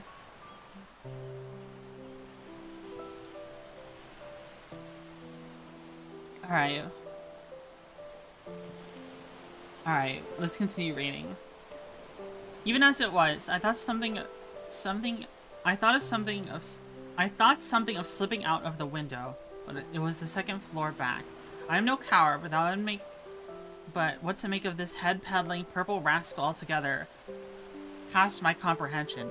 Ignorance is the parent of fear, and being completely nonplussed and confounded by the stranger, I confess I was now as much afraid of him as the devil himself, who had such broken into my room in the dead of night. In fact, I was so afraid of him that I was not game enough to just address him and demand a satisfactory answer concerning what seemed inexplicable to him. Meanwhile, I continued the business of undressing, and at last showed his chest and arms. As I lived, these covered parts of him were checkered with same squares on his face, his back too. All were the same dark squares. He seemed to have been in a 30 years war and just escaped it with a sticking plaster shirt. Still more, his legs were marked, as a parcel of dark green frogs were running up his trunks and young palms. It was not quite plain that he must be some sort of abominable savage or other shipped aboard a whaleman in the South Seas, and so landed in this Christian country. I quirk to think of it. A peddler of heads too, perhaps the heads of his own brothers. He might take a fancy to mine. Heavens, look at that tomahawk. There was no time for shuddering, for now the savage went about something that completely fascinated my attention, and convinced me that he must indeed be a heathen. Going to his heavy agrigo or warpal or dreadnought, which he had previously hung on a chair, he fumbled in his pockets and produced a curious length of deformed image with a hunch on his back, exactly the color of 3 days old Congo Bay. Remembering the embalmed head, at first I thought that this mannequin was a real baby preserved in some similar manner, but seeing it was not at all limber and was glistening a good deal like polished ebony, I concluded it was nothing more than a wooden idol, which indeed it proved to be. For now the savage goes up with an empty fireplace and removing the paper fireboard, sets of his little hunchback image like a 10-pin between the endirons. The chimney jambs and all the bricks inside were very sooty, so I thought this fireplace made a very appropriate little shrine or chapel for his Congo idol. I now screw my eyes hard towards the sun-hidden image, feeling but ill at the ease meantime to what was next to follow. First, he takes about a handful of shavings out of his grego pocket and places them carefully before the idol, then laying a bit of ship biscuit on top and applying the flame on from the lamp, he kindled the shavings into a sacrificial blaze. Presently, after many hasty snatches into the fire and still hastier withdrawals of his finger, whereby he seemed to be scorching them badly, he at least succumbed to drawing out the biscuit, then blowing off the heat and ashes a little. He made a polite offer to the little Negro, and the little devil did not seem to fancy such sort of fare at all. He never moved his lips. All his strange antics were accompanied by a stranger guttural noises from his devotee, who seemed to be praying in a sing-song or else singing some pagan psalmody or other, during which his face twitched about in the most unnatural manner. At last, extinguishing the fire, he took the idol up very unceremoniously and bagged it in his little grego pocket as carelessly as he was a sportsman bagging a dead woodcock. Not quite sure why, but listening to you read has helped me stay on track while working on a few things, so this is able to cool to hear the difference in language and writing versus modern stuff. Yeah, definitely. Definitely. I think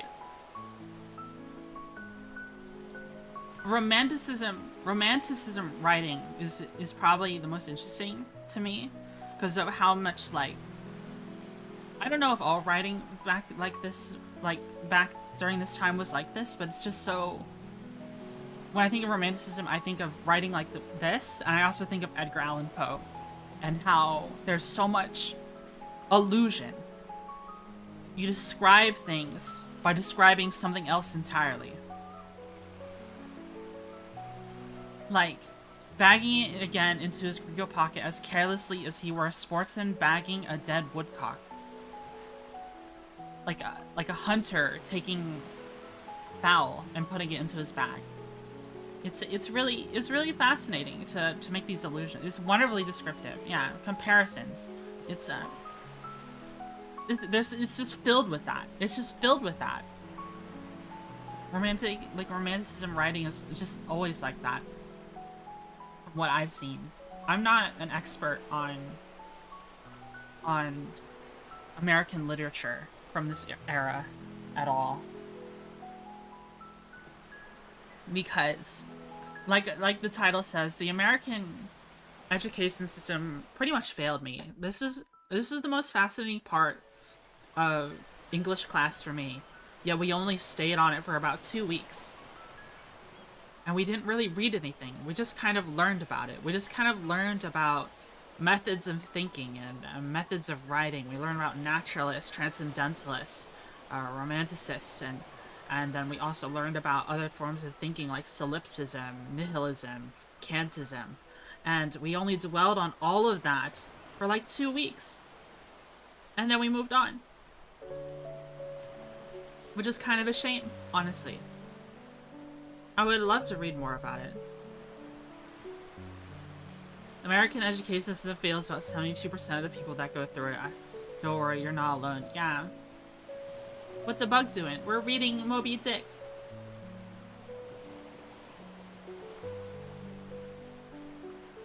We're about to finish chapter 3.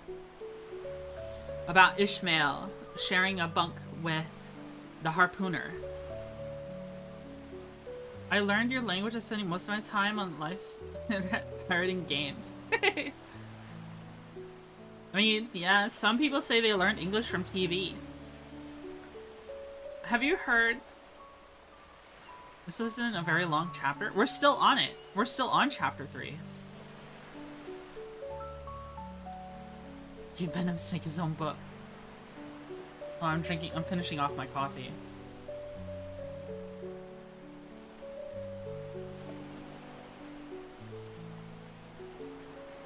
We're about to wrap up with it, right? That's not super long. That's fair. Alright, let's finish this chapter before we keep talking about it. I learned a lot of my Japanese from watching VTubers, so it makes sense. Yeah. Have you heard about the people, about the kids who watch TV shows from I don't know if it's the other way around, but like people watch TV shows and then they get a different accent of English because the accent from the TV show is different from what's native. Like, so, I think some, like, kids are losing their accents, their native English, for where they grew up because they watch, like, Bluey or something. Is Bluey, like, in British English or American English or Australian English? Because I think I heard, like, some Australian kids lost their Australian accents because they were watching Bluey, and they learned English that way. Bluey's Aussie? Okay, then it's the other way around. It's the other way around. Like, some British kids or American kids watched Bluey, and then they got Australian accents.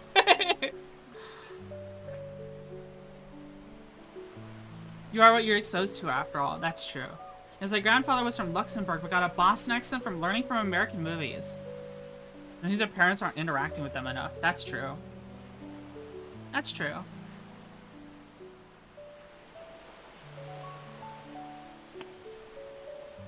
You know,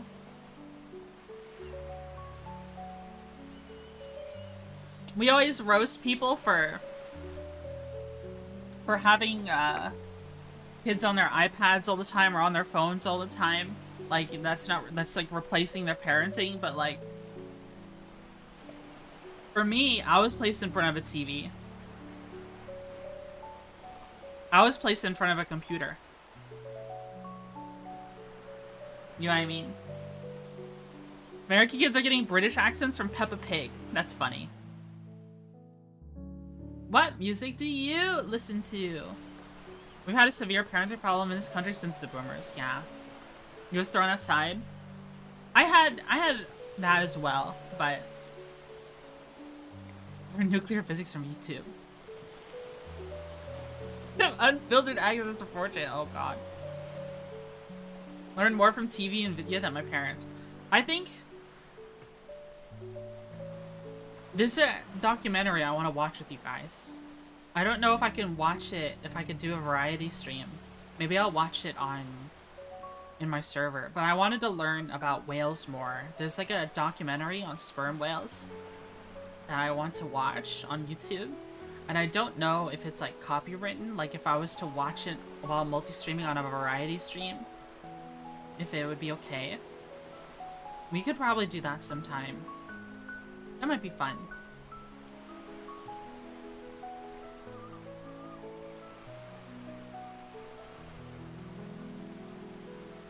Hold on. My cord is stuck under my chair.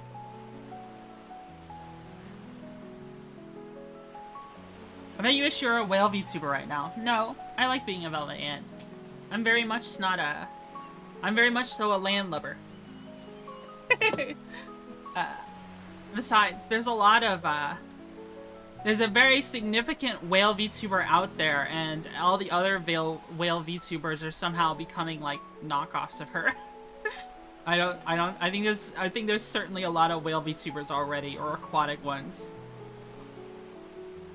Like I said, if I was to ever reincarnate, or rebrand or anything like that, I'd probably be a coconut crab.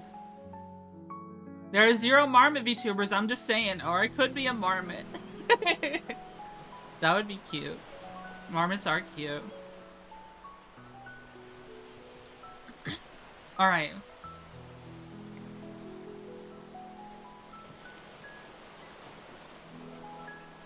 Alright, let's continue reading. All these queer proceedings increased my uncomfortableness, and seeing him now exhibiting strong symptoms of concluding his business operations and jumping into bed with me, I thought it was high time now or never before the light was put out to break the spell in which I had been so bound. But the interval I spent in deliberate what to say was a fatal one. Taking up his tomahawk from the table, he examined the head of it for an instant, and now holding it to the light with his mouth at the handle, he puffed out great clouds of tobacco smoke. The next moment the light was extinguished, and this wild cannibal, tomahawk between his teeth, sprang into bed with me. I sang out, but could not help it now. In a sudden grunt of astonishment, he began feeling me. Stammering out something I I knew not what. I rolled away from him against the wall, then conjured him, whoever he might be, to keep quiet, to let me get up and light the lamp again. But his guttural response satisfied me at once that he was ill comprehended my meaning. Who the devil are you? Les said. You know Siki. Dammy, I kill ye. He's saying so the lighted tomahawk began flourishing about me in the dark. Landlord, for God's sake, Peter, Coffin, shouted I. Landlord, watch, Coffin, angel, save me. Siki, tell you who me be. Or dammy, I kill ye. Again growled the cannibal, while horrid flourishings of tomahawk scattered the hot tobacco ashes about me, till I thought the linen would get on fire. But thank heaven, at the moment the landlord came into the room, light in hand, and leaping from the bed, I ran up to him. Don't be afraid now, he said, grinning again. Quick, you would not harm your head. Stop your grinning, shouted I. Why didn't you tell me the infernal harpooner was a cannibal? I thought you'd know it. Didn't I tell you? He's peddling heads around town. But turn flukes again and go to sleep. Like, look here, you savvy. I savvy you. And sleepy you. You savvy? Oh, you savvy? Even my VTubers are evolving into crabs now? Crab is the ultimate life form. He's saying you savvy. They're spelling it like this, guys. He's like typing out the words like as they're pronounced. Let me look.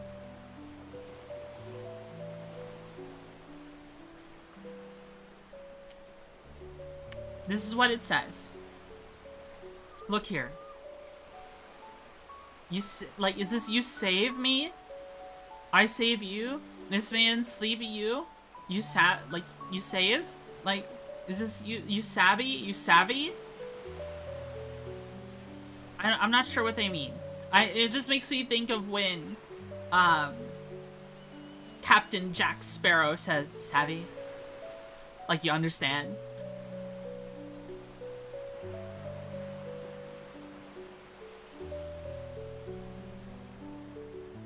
Me savvy plenty, grunted Queequeg. I think it's Queequeg. Puffing away at his pipe and sitting in bed. You get it in, he added, motioning me to his tomahawk and throwing the claws to one side, close to one side. You really did this in not a civil manner, but really kind of charitable way. I stood looking at him for a moment. For all his tattooings, he was on the whole a clean, comely looking cannibal. What's all this fuss I've been making about? I thought to myself. The man's a human being, just as I am. He was just as much a reason to fear me as I am to be afraid of him. Better sleep with a sober cannibal than a drunken Christian. Landlord, said I, tell him to stash his stovepipe. Not stovepipe. Stash his tomahawk there, or pipe, or whatever you call it. Tell him to stop smoking, in short, and I will turn in with him. I don't fancy having a man smoking in bed with me. It's dangerous, besides. I ain't insured.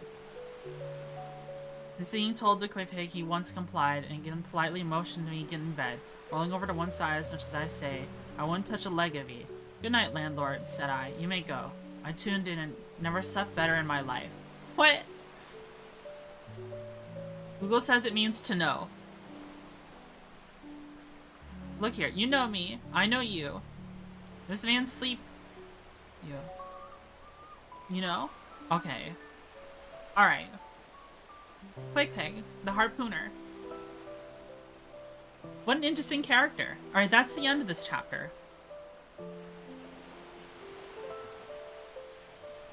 Oh no, that's what Google says? Okay. That makes sense, though. To know. To know.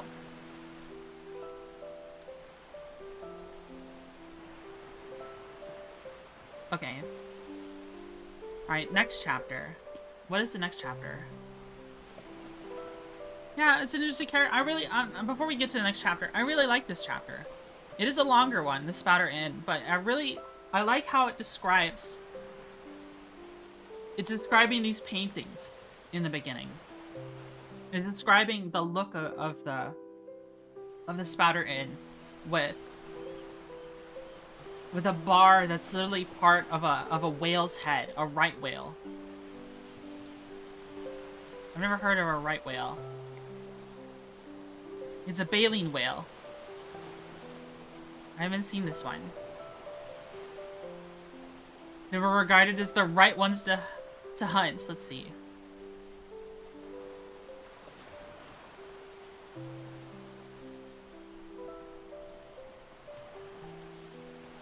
They're kind of cool.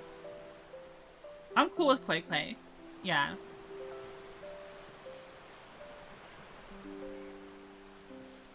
Quay Quay. Yeah, Quay Quay. Yeah. He seems pretty cool. I think Maori culture is pretty interesting. He's just very tattooed. Those tattoos are very, very painful to get, by the way. Part of... Just to explain, part of the experience of getting those tattoos when you're like coming of age as a Maori boy is like they use these kind of like these crude tools. They're not that crude. They're advanced for what they had for like, you know, the Stone Age. They're very advanced for what they had, and they would make like inks from like ashes. They would use it has to use Copper and Spikes. If you ever played Far Cry 3, is how you got your first tattoo in that game, right? And in the Maori culture, it's all about face tattoos, hammer and spikes, yeah. And they would always something that was really fascinating was that they would hunt for pigments. Like they really wanted like the darkest black. They would trade for darkest black pigments if they can for it. It's like, I think most of the time they use stuff from ashes, but I think when the Brits came over to New Zealand, they traded a lot of interesting like pigments to them.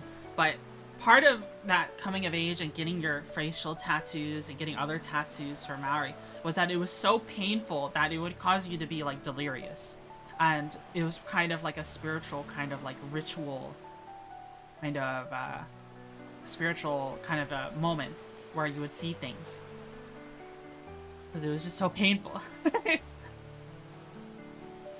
That's kind of what I learned from it a little bit. Painful, also poison, yeah. It's interesting to learn about. I think anthropology is pretty interesting. Learning about especially early human culture. I think it's cool. Ow, yeah. You can look up more about it. It's pretty interesting. Other cultures do in fact exist. Old school stick and poke tattoos, yeah. Owie. Right, chapter 4. The Counterpane. This is a much shorter chapter.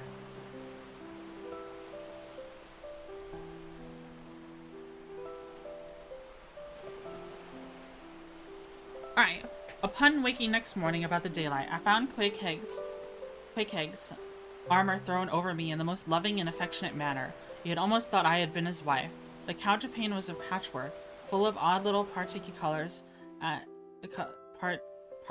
squares and triangles, and his arm of his tattooed all over with an hello, hi Pleasant Like. What a homie, I know. Quakehegg's seems cool. Headed all over with an interminable Cretan labyrinth of a figure. No two parts of which were of the precise shade, owing, I suppose, to keeping his arm at sea unmethodically in the sun and shade. His shirt sleeves irregularly rolled up at various times, the same arm of his, I say, looked all over the world like a strip of that same patchwork quilt. Indeed, hardly lying on it as the arm did when I first awoke. I could hardly tell it from the quilt, and so blended their hues together, and it was only my sense of weight and pressure I could tell that Quakeg was hugging me. Ad? Should I pause? We can just talk then. We can talk about what we're reading. So yeah, for those of you first tuning in for the first time, we're reading Moby Dick. I've never read a book before on stream. Moby Dick is a public domain book, so there's no copyright, and it's pretty pleasant. I like reading it so far. I haven't read Moby Dick before. My schooling never had it as a required reading. We read other things such as like Speak and what else did we read? All's quiet on the Western Front. You gotta stop wording it like that. It makes it sound like you've I've just never read a book. Oh, sorry. Never read Average VTuber. I haven't either. First, I thought you were gonna say this is your first book ever. No, it's not. It's not my first book ever. I'm sorry. Good old Fahrenheit 451. Read that one. Read Anthem as well. Don't remember them very much though. American reading, yeah. What else did we read? What else have we read from at school?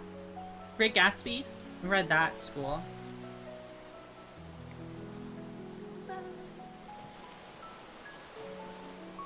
Do you guys like the background music? And the sound of the waves and gulls? The Last Unicorn? I didn't read that one. I actually managed to make it to high school graduate without ever reading a book on my own. Oh. Background music and sound effects combo is comfy. That's good. It's ice? Or do you mean it's nice? Fits well? Okay, that's good.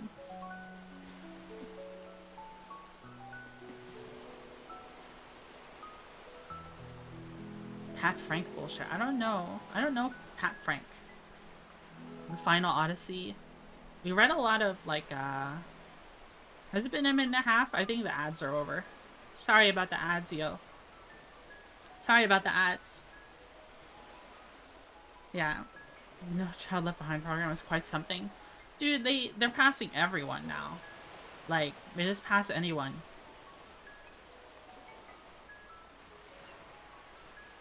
It's quite crazy. Some people need to actually learn something in school. That's what school is for. If you could just pass anyone without helping them, then what are we paying for? Why are we paying so much money in taxes for schooling if they're just gonna pass anyone anyways, even if they just goof off the entire time? I had to take home a bunch of books from high school, so I have a bunch of high school reading material. Oh, that's cool. Dude, I remember I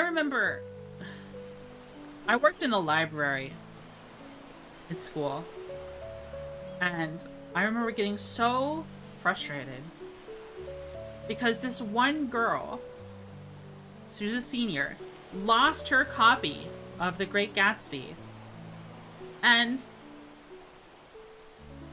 every single time she came in, she would insist that she had turned it in. So every single time, because the librarian took pity on her, she was like, "Oh, Twitchy, could you scan all the Great Gatsby books, every single one that we have in the library, to make sure we scan them all properly?"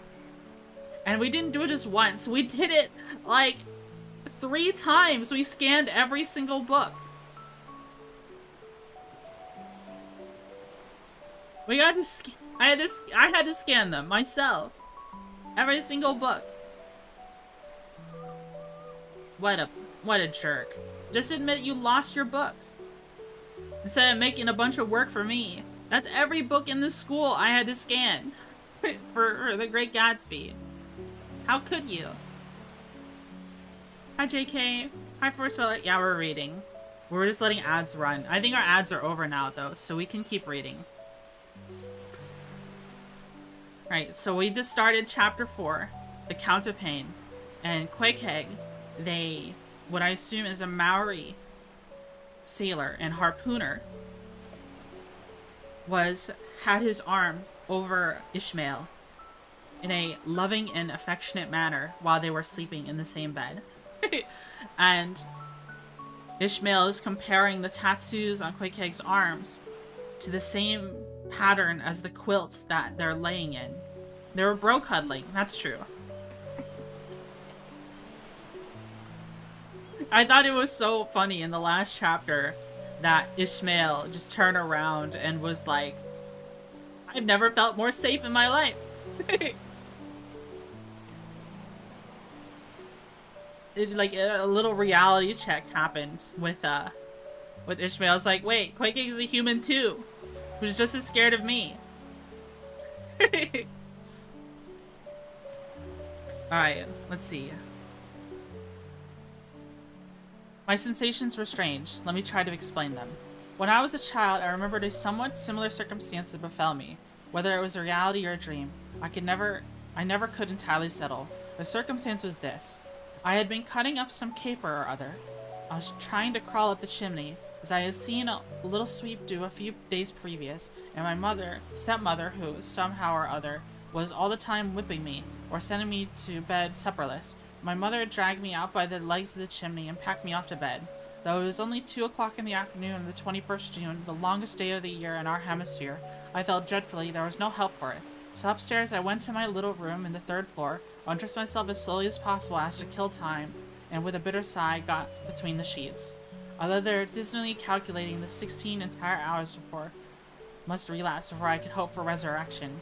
16 hours in bed, the small of my back ached to think of it, and it was so light too, the sun shining at the window, a great rattling of coaches in the streets, and the sound of gay voices all over the house. I felt worse and worse. At last I got up, dressed, and softly going down on my stocking feet, sought out my stepmother, and suddenly threw herself at her feet, beseeching her as a particular favor to give me a good spring for my misbehavior.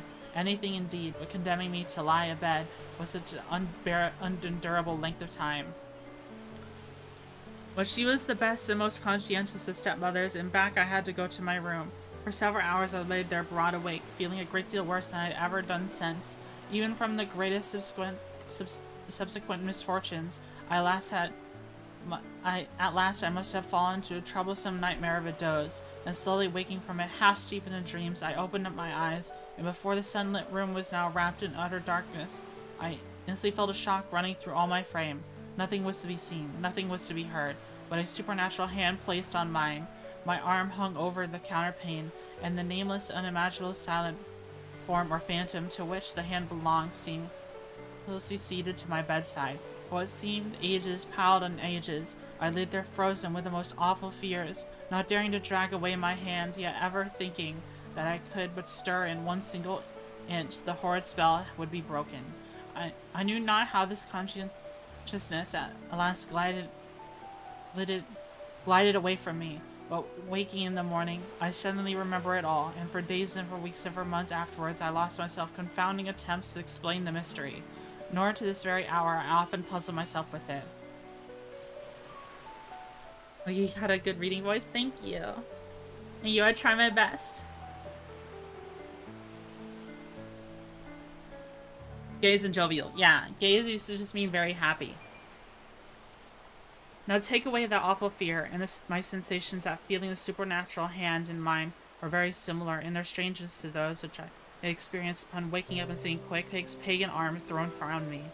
But at length that all past night's events soberly recurred one by one in fixed reality, and I lay only alive to the comical predicament, for though I tried to move his arm, unlocked his bridegroom clasp, yet sleeping as he was, he still hugged me tightly, as though naught but death should part us twain. I now strove to rouse him. Quake! But his only answer was a snore. I then rolled over, my neck feeling as if it were a horse collar, and suddenly felt a light scratched. Throwing it aside the counterpane, there lay the tomahawk sleeping by the savage's side, as if it were a hatchet-faced baby. Hatchet-faced baby. A pretty pickle, truly, thought I. A bed here in a strange house in the broad day, with a cannibal and a tomahawk. Quake! In the name of goodness, Quake! Away!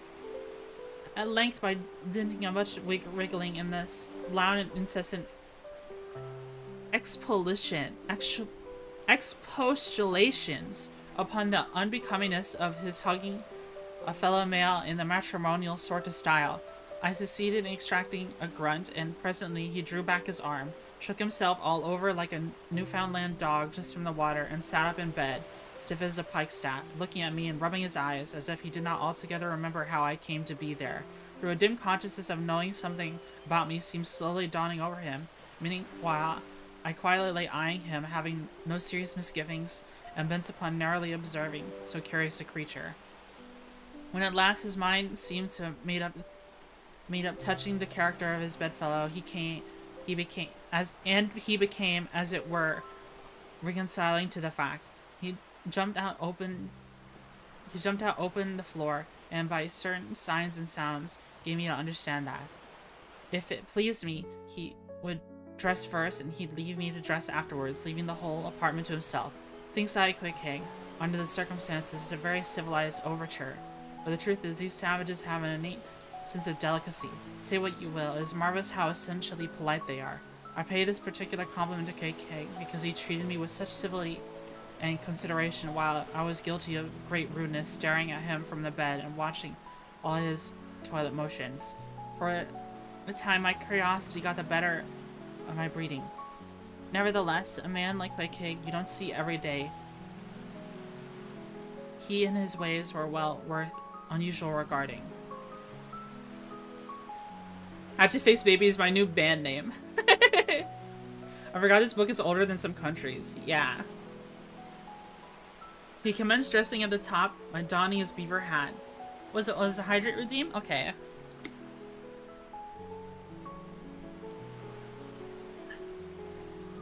There we go. He commenced dressing atop by donning his beaver hat, a very tall one by and by, and then, still minus his trousers, he hunted up his boots. What under the heavens he did it for, I cannot tell, but his next move was to crush himself, boots in hands and hat, under the bed. Then from sundry violent gaspings and restrainings, I inferred he was hard at work booting himself, though by no law of propriety that I ever heard of, as any man required to be private when putting on his boots. But Quick King, do you see, was a creature in the transition state, neither caterpillar nor butterfly. He was just enough civilized to show off his outlandishness in the strangest possible manner. His education was not yet complete. He was an undergraduate. If he had not been in a small degree civilized, he would probably have not troubled himself with boots at all. But then he had not been still a savage. He never would have dreamt of getting under the bed to put them on. And at least he emerged with his hat very much dented and crushed down over his eyes. He began creaking and limping about the room, as if not being accustomed by boots.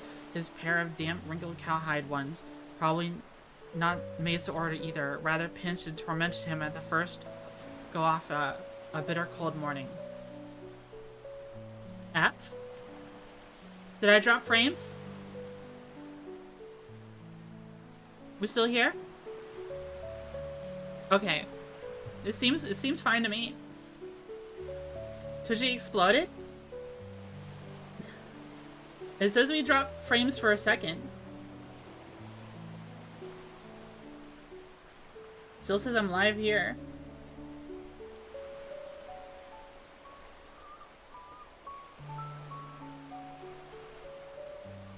Only real frame drop when the throw happened. Literally 3 seconds. All good? Okay. Okay. Seeing now that there were no curtains to the window and the street being very narrow, the house opposite commanded a plain view into the room, and observing more and more indecorous figure that Quick King made, staving about with little else but his hat and boots on, I begged him as well as I could to accelerate his toilet somewhat, and particularly get his pantaloons as soon as possible. He complied, then proceeded to wash himself. At that time in the morning, any Christian would have washed his face, so Quick King, to my amazement, contented himself with restricting his ablutions to his chest, arms, and hands. He then donned his waistcoat, taking up a piece of hard soap in the wash-stained center table, dipping it into the water, and then commenced lathering his face. I was watching to see where he kept his razor, and lo and behold, he takes the harpoon from the bed corner, slips out the long wooden stock, unsheaths the head, and wets it a little on his boot, and striding up to the bit of a mirror against the wall, begins vigorously scraping, or rather harpooning his cheeks. Thinks I, Quick King, this is using Roger's best cutlery with a vengeance. Afterwards, I wondered the less of his operation and came over what fine steel the head of the harpoon is made of, and how exceedingly sharp the long edges were always kept. The rest of his toilet was soon achieved, and he proudly marched out of the room, wrapped up in his great pilot monkey jacket and sporting his harpoon like a marshal's baton. So we got to hear how Quick King wakes up in the morning. He shaves his face with his harpoon. That's interesting.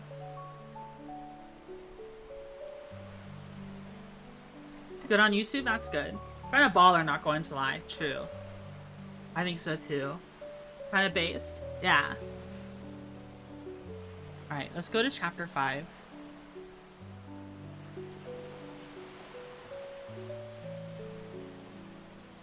Alright, chapter 5.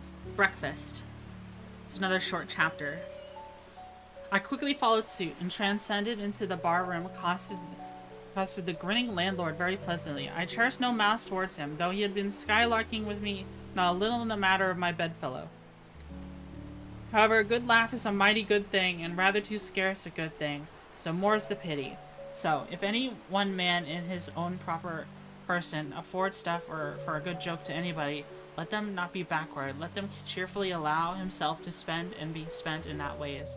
And the man was anything bountiful, laughable about him. Be sure there is more in that man than perhaps to think for. Our barroom was now full of boarders who had been dropping in previous nights, and whom I was not as yet had a good look at. Nearly all whalemen, chief's mates, second mates, third mates, sea carpenters, sea coopers, sea blacksmiths and harpooners and shipkeepers, a brown and browny company with bosky beards, all an unshorn shaggy set, all wearing monkey jackets for morning gowns. You could pretty plainly tell how long each one had been ashore. The young fellow's healthy cheek is like a sun-toasted pear in hue, with a smell almost as musky. He cannot have been 3 days landed from his Indian voyage. The man next to him looked a few shades lighter. You might say a touch of satin wood is in him. The complexion of a third still lingers in a tropic tan, but slightly bleached withal. He had tarried whole weeks ashore, would show a cheek like Queequeg, which barred with various tints seemed like Andes' western slope, show forth in one array, constructing climates zone by zone. "Grub ho!" cried the landlord, flinging open a door, and we went to breakfast. They say that men who've seen the world thereby become quite at ease in manner, quite self-processing in company. Not always, though. Ledyard, the great New England traveler, the Mungo Park, the Scotch one, of all men, they possessed the least assurance in the parlor. Perhaps the mere crossing of Siberia in a sledge drawn by dogs, as later did, or taking a long solitary walk on an empty stomach in the Negro heart of Africa, which is the sum of poor Mungo's performances. This kind of travel, I say, may not be the best mode of attaining a high social polish. Still, for the most part, that sort of thing is to be had anywhere. These reflections just were occasioned by the circumstances that after we were all seated at the table. I was preparing to hear some good stories about whaling, but to my no small surprise, nearly every man maintained a profound silence, and not only that, but they looked embarrassed. Yes, they were a set of sea dogs, many of whom, without the slightest bashfulness, had boarded great whales on the high seas, entire strangers to them, and duelled with dead without winking, and yet they sat at a social breakfast table, all of the same ceiling, all kindred tastes, looking around as sheepishly as each other, as though they had never been out of sight of some sheepfold among the green mountains. A curious sight, these bashful bears, these timid warrior whalemen. As for Queequeg, why Queequeg sat there among them at the head of the table, too. It so chanced as cool as an icicle, to be sure I cannot say much for his breedings. His great admirer could not have cordially justified his bringing his harpoon into the breakfast with him, and using it there without ceremony, reaching over the table with it to imminent jeopardy of many heads, and grappling the beefsteaks towards him. That was certainly very coolly done by him. Everyone knows that in most people's estimation, to do anything coolly is to do so gently. We will not speak of Queequeg's peculiarities here, for how he eschewed coffee and hot rolls and applied his undivided attention to beefsteaks done rare. Enough that when breakfast was over, he withdrew like the rest into the public room, lighted his tomahawk pipe, and sat there quietly digesting and smoking with his inseparable hat on when I sallied out for a stroll. He's grabbing the steaks with his harpoon! He's reaching over the table with his harpoon to grab the steaks!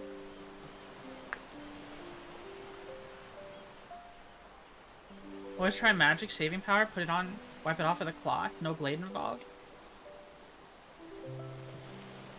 Isn't that like using chemicals to get rid of hair?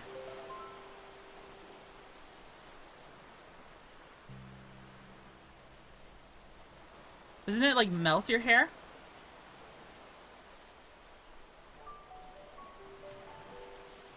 Used for people to get razor bumps. Isn't it normal to get like razor bumps? Especially if you have sensitive skin? Just put acid on your face?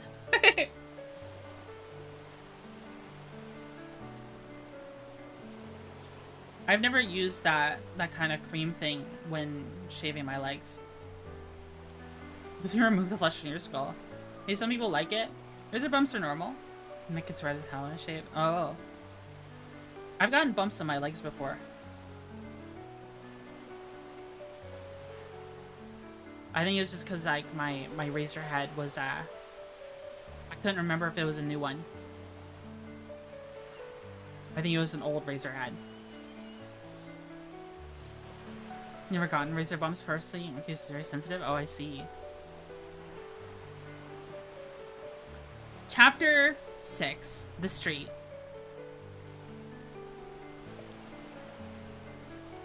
Dull razors are the #1 culprit? Yeah.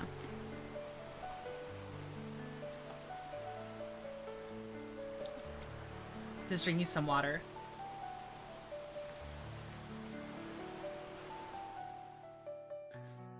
If I had been astonished at the first catching a glimpse of so outland— oh, I forgot to read it. Chapter 6, The Street. If I had been astonished at the first catching a glimpse of so outlandish an individual as Quickhag circulating among the polite society of a civilized town, that astonishment soon departed upon seeing the first daylight stroll in the streets of New Bedford. In thoroughfares nigh the docks, any considerable seaport will frequently offer to view the queerest-looking nondescripts from foreign parts. Even in the Broadway and Chestnut streets, Mediterranean mariners will sometimes jostle the affrighted ladies. Regent Street is not unknown to Lascars and the Malays, and the Bombay and the Apollo Green live Yankees have often scared the natives. But New Bedford beats all Water Street in Wapping. In these last mentioned haunts, you see only sailors, but in New Bedford, actual cannibals stand chatting at street corners, savages outright, many of whom yet carry on their bones unholy flesh. It makes the stranger stare. But besides the Fijis, Togatabors, Aero-Mongoans, Panangians, and Brahigans, and besides the wild systems of whaling craft which unheeded reel about the streets, you will see other sights still more curious, certainly more comical. There weekly arrive in this town scores of green Vermonters and New Hampshire men, all thirst for gain and glory in the fishery.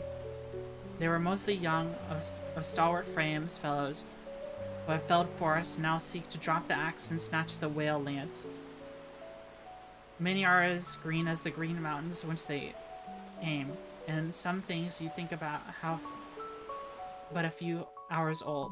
Look there! That chap strided around the corner, wearing a beaver hat and shallow-tailed coat, girdled with a sailor belt and sheath knife. Here comes another with a sou'wester and bombazine cloak. No town-bred dandy will compare with a country-bred one. I mean a downright bumpkin dandy. A fellow that, in the dog days, will mow his 2 acres in a buckskin gloves for fear of tanning his hands. Now, when a country dandy like this takes into his head to make a distinguished reputation and joins the great whale fishery, you see comical things he does upon reaching the seaport. In bespeaking his sea outfit, he orders bell buttons to his waistcoats and straps his canvas trousers. Poor hayseed, how bitterly will burst those straps in the first howling gale when thou art driven, straps, buttons, and all down the throat of the tempest. I think it is not this famous town that has only harpoonist cannibals and bumpkins to show our visitors. Not at all. Still, New Bedford is a queer place, had it not been for us whalemen. The tract of the land for this day perhaps in a howling condition as the coast of Labrador. As it is, parts of her country back are enough to frighten one. They look so bony. The town itself is perhaps the dearest place to live in all of New England.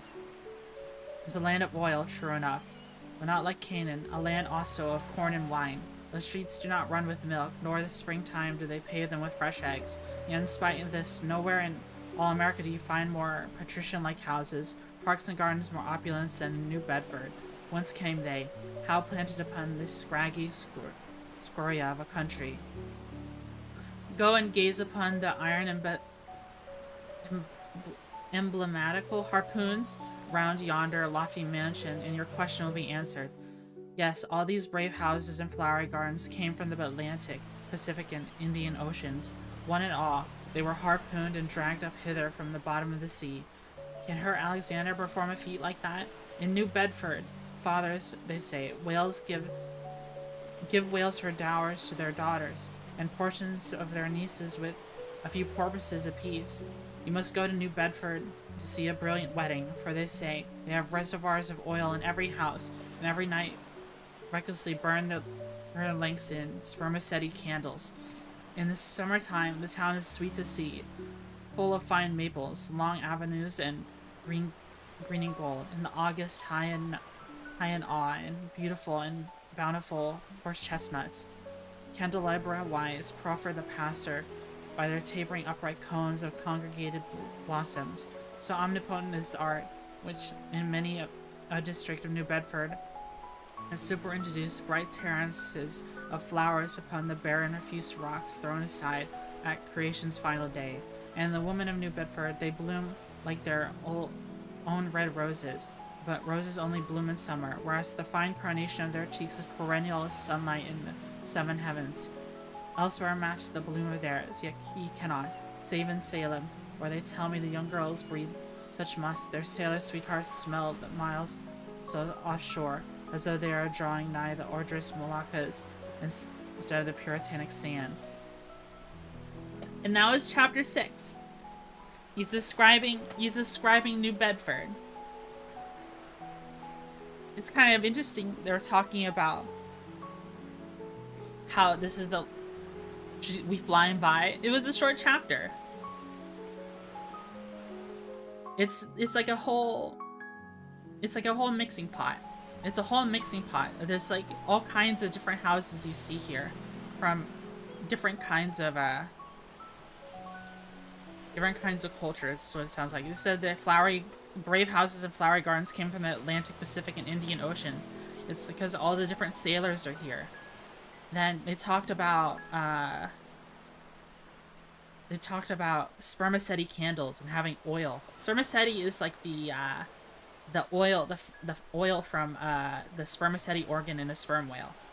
It's very oil. It's like a unique kind of oil, and they use them for candles and like perfumes and other kinds of things. This is an oil, and I guess they just have a lot of them because it's a whaling town. It just makes sense. Where is New Bedford again? Not cum candle. What do you mean? What do you mean, flies? That's not what those are.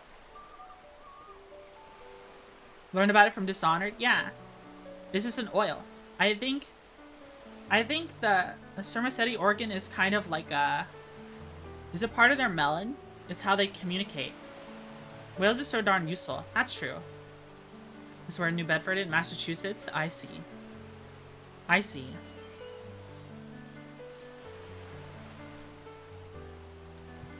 Spermaceti is what we used before kerosene. Yeah.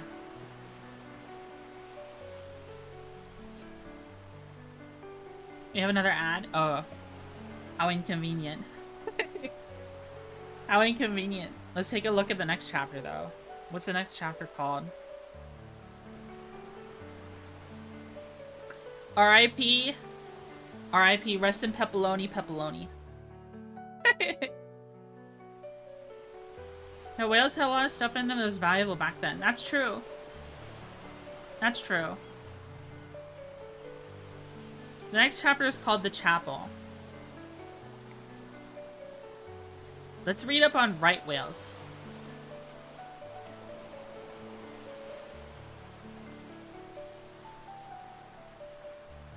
Right whales are 3 species of large baleen whales in the genus Eubaliana. Northern Atlantic right whale, the North Pacific right whale, and the Southern right whale, as opposed to left whales. No, it's not about direction. It's about because apparently that's the right whale to hunt. That's why they called it that. And it's a baleen whale, so that means they have the big filtering teeth instead of like an actual toothed whale, like dolphins are a toothed cetacean, or sperm whales have teeth. So baleen whales have like the big filtering teeth where they filter feed, and like blue whales, and I think humpback whales they have like all those little tiny hairs that are their teeth, and they just suck up stuff all at once. Which is pretty cool. Which I think is pretty cool. I'm trying to see, is this whale? I'm trying to see, is this whale?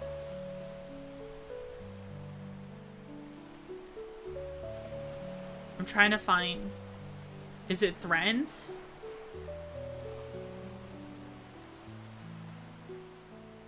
I don't see it. Called baleen whales because they're part of the baleen cartel. What the? I don't think that's true. Pretty much all whales are some kind of endangered? Not really. I was looking at it. Not all of them were. Like, if we look at Cetacea infraorder. I had a whole Wikipedia page open.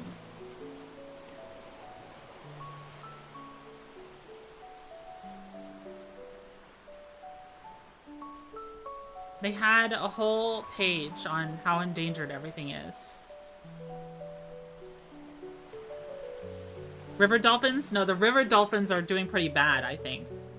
I think the river dolphins actually need help.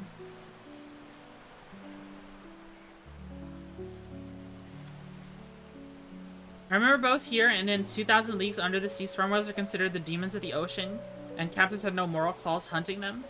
There was an entire section of 2,000 Leagues Under the Sea where the Captain Nemo goes on a genocide run on the Antarctic sperm whales. Whoa.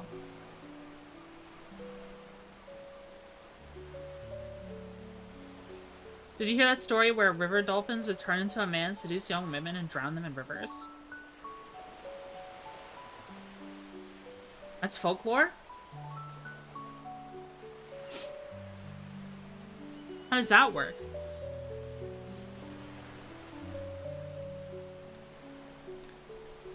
I didn't make that up. Look it up. River dolphins turning into men. Amazonian folklore includes the mystical ability of Amazon river dolphin to morph into a handsome man who seduces young village women before leaving them to return to the village, to the river. Dolphins can become demons. Oh. I didn't know that.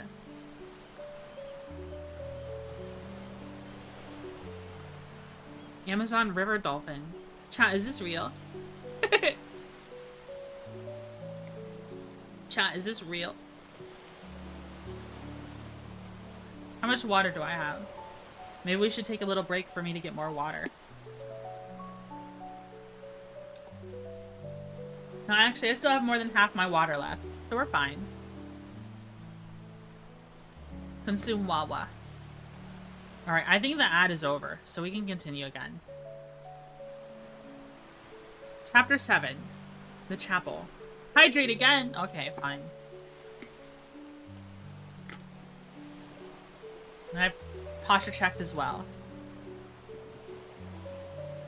In this same New Bedford, there stands a whaleman's chapel, and few are the moody fishermen, shortly bound for the Indian Ocean or Pacific, who fail to make a Sunday visit to the spot.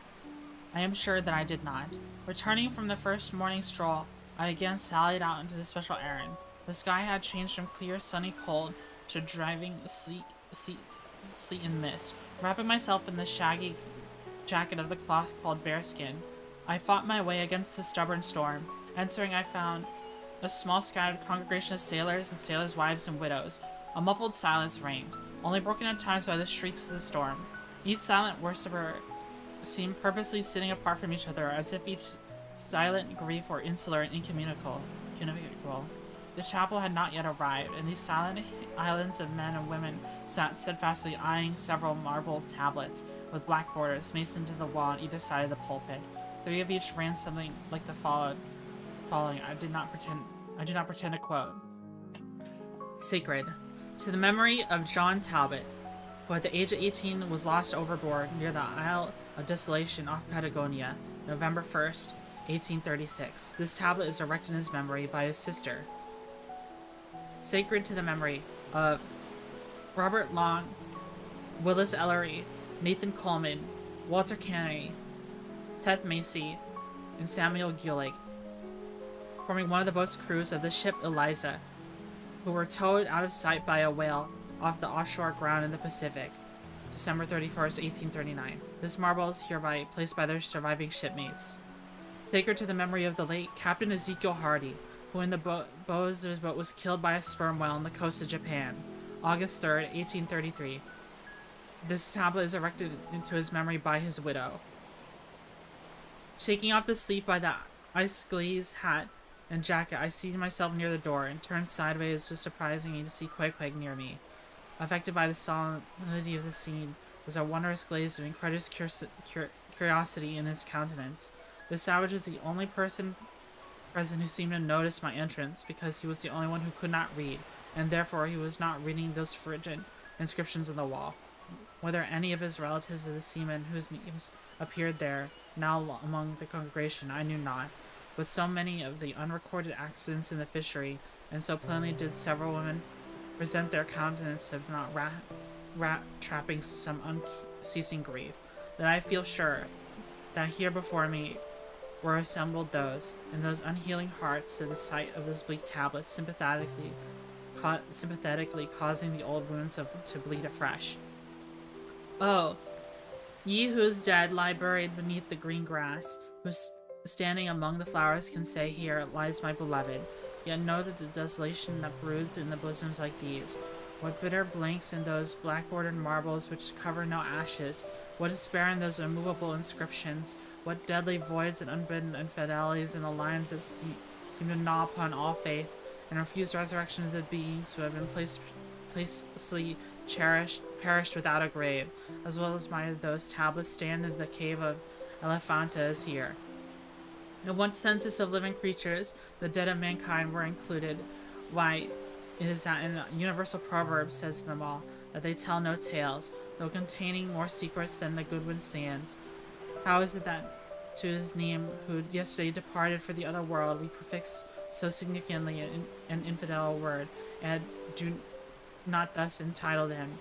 But if he embarks to the remotest Indies of his living earth, why the life insurance companies pay death forfeitures among immortals? In what eternal unstirring paralysis and deadly hopeless trance yet lies antique Adam, who died 60 round centuries ago? How is it we still refuse to be comforted by those who we nevertheless maintain our dwelling in unspeakable bliss? Why all the living so strive to hush all the dead? Wherefore, but the rumor of a knocking in a tomb will terrify a whole city. All these things are not without their meanings. But faith, like a jackal, feeds among the tombs, and even those dead doubts she gathers her vital hope. It needs be scarcely to be told with what feelings on the eve of Nantucket voyage I regarded those marble tablets in the murky light of that dark and dull day, read the fate of the whalemen who had gone before me. Yes, Ishmael, the same fate may be thine, but somehow I grew merry again. Delightful in distance to embark, fine chance for promotion, it seems. A stove boat will make me immortal by brevet. Yet, there is death in this business of whaling. A speechlessly quiet, chaotic bundling of a man into eternity. But what then? Methinks we have hugely mistaken this matter of life and death. Methinks that what we call my shadow here on earth is truly substance. Methinks that in looking at all things spiritual, we are too much like oysters, observing the sun through the water, and thinking that thick water and thinnest air. Methinks my body is but the lees of my better being. In fact, my body who will take it, I say, is not me. And therefore, 3 cheers for Nantucket, and come stove body when they will. for stave my soul, Jove himself cannot.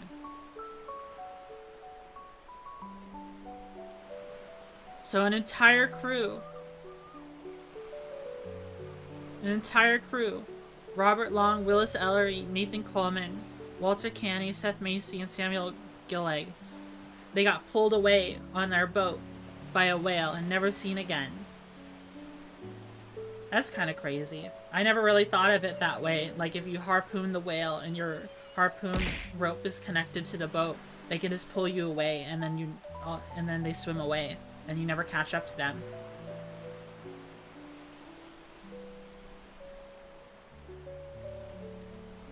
It's interesting you see Quake Peg here. I think so. First autopilot? I don't think that's autopilot. It's basically the equivalent to a whale carriage. Whale-drawn boat.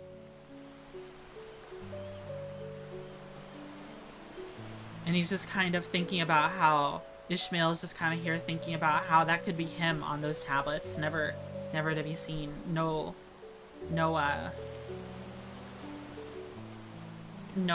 like, casket. Just a name on a tablet. Afterwards. Like a lassoed bull.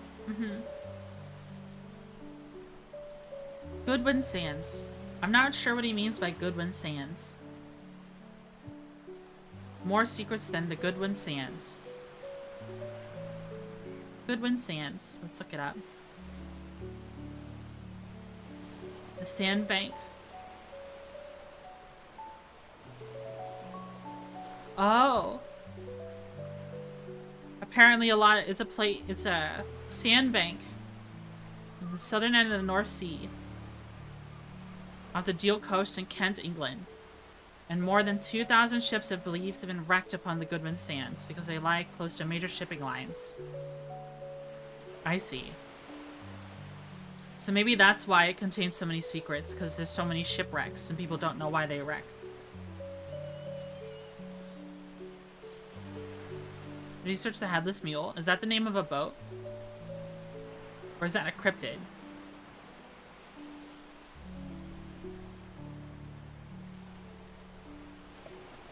Alright, let's see the next chapter. Chapter 8. The Pulpit.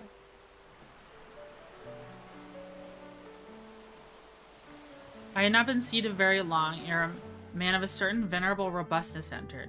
Immediately at the storm-pelted door flew back upon admitting him. A quick, regardful eyeing of him by all the congregation sufficiently attested that this fine old man was the chaplain. Yes, it is the infamous... No, not infamous. The famous Father Mapple, also so called by the whalemen, among whom he was a very great favorite. He had been a sailor and harpooner in his youth, but for many years had dedicated his life to the ministry.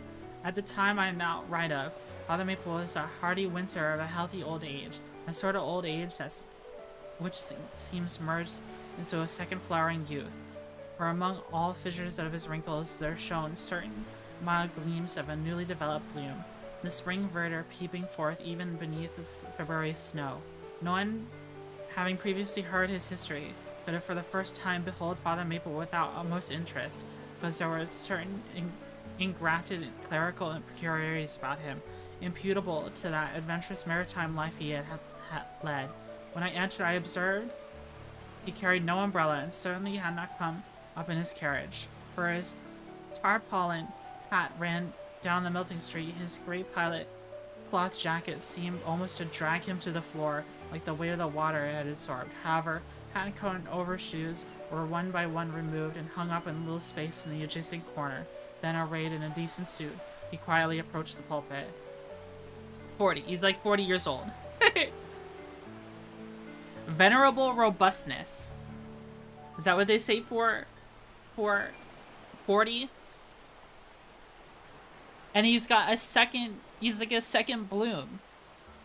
Healthy old age. He's old and large. Like most old-fashioned pulpits, it was a very lofty one, and since a regular stairs to to such a height would, by its long angle with the floor, seriously contract the already small area of the chapel. The architect, it seemed, had acted upon the hints of the Father Maple, and finished the pulpit without stairs, substituting a perpendicular side ladder, like those used in the mounting ship of the Boat of the Sea. The wife of a whaling captain had provided the chapel with a handsome pair of red worsted man robes for this ladder, which being nicely headed and stained with a mahogany color, the whole contrivance, considering the manner of the chapel it was, seemed by no means in bad taste. Halting for an instant at the foot of the ladder, and with both hands grasping the ornamental knobs of the man robes, Father Maple cast a look upwards, and with a truly sailor-like but still reverentially dexterity, hand over hand, mounted the steps as if ascending the main top of his vessel. The perpendicular parts of his side ladder, as is usually the case of swinging ones, were of cloth-covered rope, only the rounds of wood, so that every step were at his joint. At first glimpse of the pulpit, it had not escaped me that, however convenient for a ship, these joints in the present instance seemed unnecessary. For when I was not prepared to see Father Maple after gaining the height, slowly turn around, stooping over the pulpit, just deliberately drag up the ladder step by step, till the whole was deposited within, leaving them impregnable to his little Quebec. I pondered some time without fully comprehending the reason for this. Father Maple enjoyed such a wide reputation for sincerity and sanctity that I could not suspect him of courting notoriety by mere tricks of the stage. No, thought I, there must be some sober reason for this thing. Furthermore, it must symbolize something unseen. Can it be, then, by that act of physical isolation he signifies his spiritual withdrawal for that time from all outward worldly ties and connections? Yes, for replenished with the meat and the wine of the world, to the faithful man of the God, this pulpit, I see a self-containing stronghold, a lofty Ehrenbreitstein, with a perennial well of water within the walls. But a side ladder was not the only strange feature of this place. Borrowed from the chaplain's former seafarings, between the marble set of fanes on either hand of the pulpit, the wall which formed is adorned a large painting representing a gallant ship beating against a terrible storm of a lee coast of black rocks and snowy breakers. But high above the flying scud and dark rolling clouds there floated a single isle of sunlight, for which beamed forth an angel's face, and this bright face shed a distant spot of radiance upon the ship's tossed deck, something like a silver plate now inserted the Victory's plank where Nelson fell. Ah, noble ship, the angel seemed to say, beat on, thou noble ship, and bear a hardy helm, for lo, the sun is breaking through, the clouds are rolling off, serenest azure is at hand. Nor was the pulpit itself without a trace of the same sea taste that had sheened the latter of the picture. Its paneled front was the likeness of a ship's bluff bows, and the Holy Bible rested on the projected piece of the scrollwork, fashioned after a ship's fiddle-headed beak. What could be more full of meaning, for the pulpit is ever the earth's foremost part. All the rest comes in its rear. The pulpit leads the world. From thence it's the storm of the gods' quickest wrath first descried, and the bow must bear the earliest brunt. From hence is the god of breezes fairer fowls first invoked with for favorable winds. Yes, the world's a ship on its passage out, and not a voyage complete. A pulpit is his prow. What is a pulpit? Wikipedia. Pulpit. Oh! It's like a stand. Okay. It's church stage. Okay. Alright, I just didn't know the word for it. I've seen these before.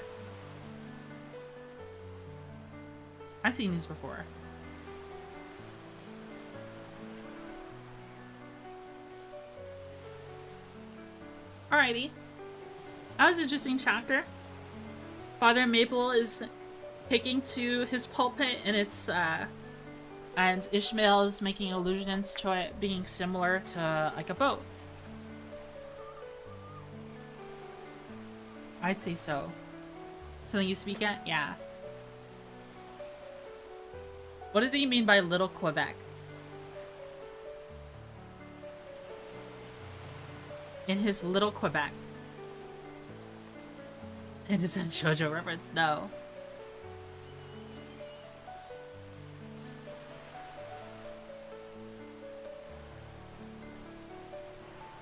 Little Quebec. What does he mean by Little Quebec, guys? Like, is that big church in Quebec? Is that why he says that?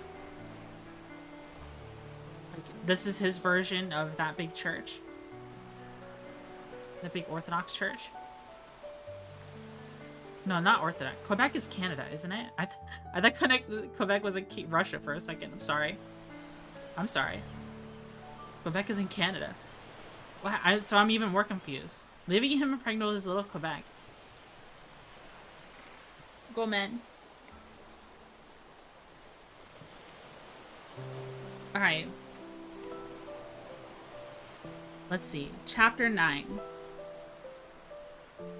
The Sermon.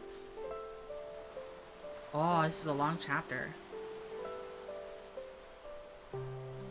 Father Maple rose, and in a mild voice of assumedly authority, ordered the scattered people to condense. Starboard gangway there. Side to the larboard. Larboard gangway to starboard. Midships, midships. There was a low rumbling of heavy sea boots among the benches, and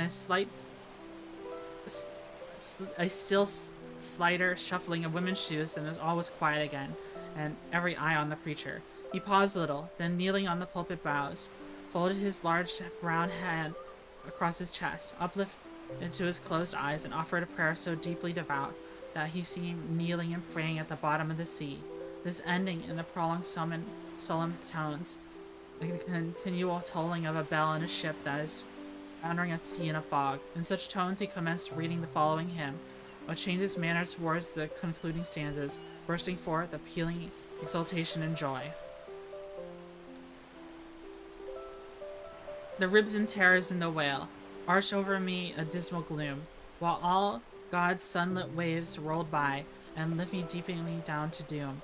I saw the opening maw of hell, with endless pains and sorrows there, which none but that feel can tell. Oh, I was plunging into despair. In black distress I called my God, when I could scarce believe in him mine. I bowed his ear to my complaints, no more wail did me confine.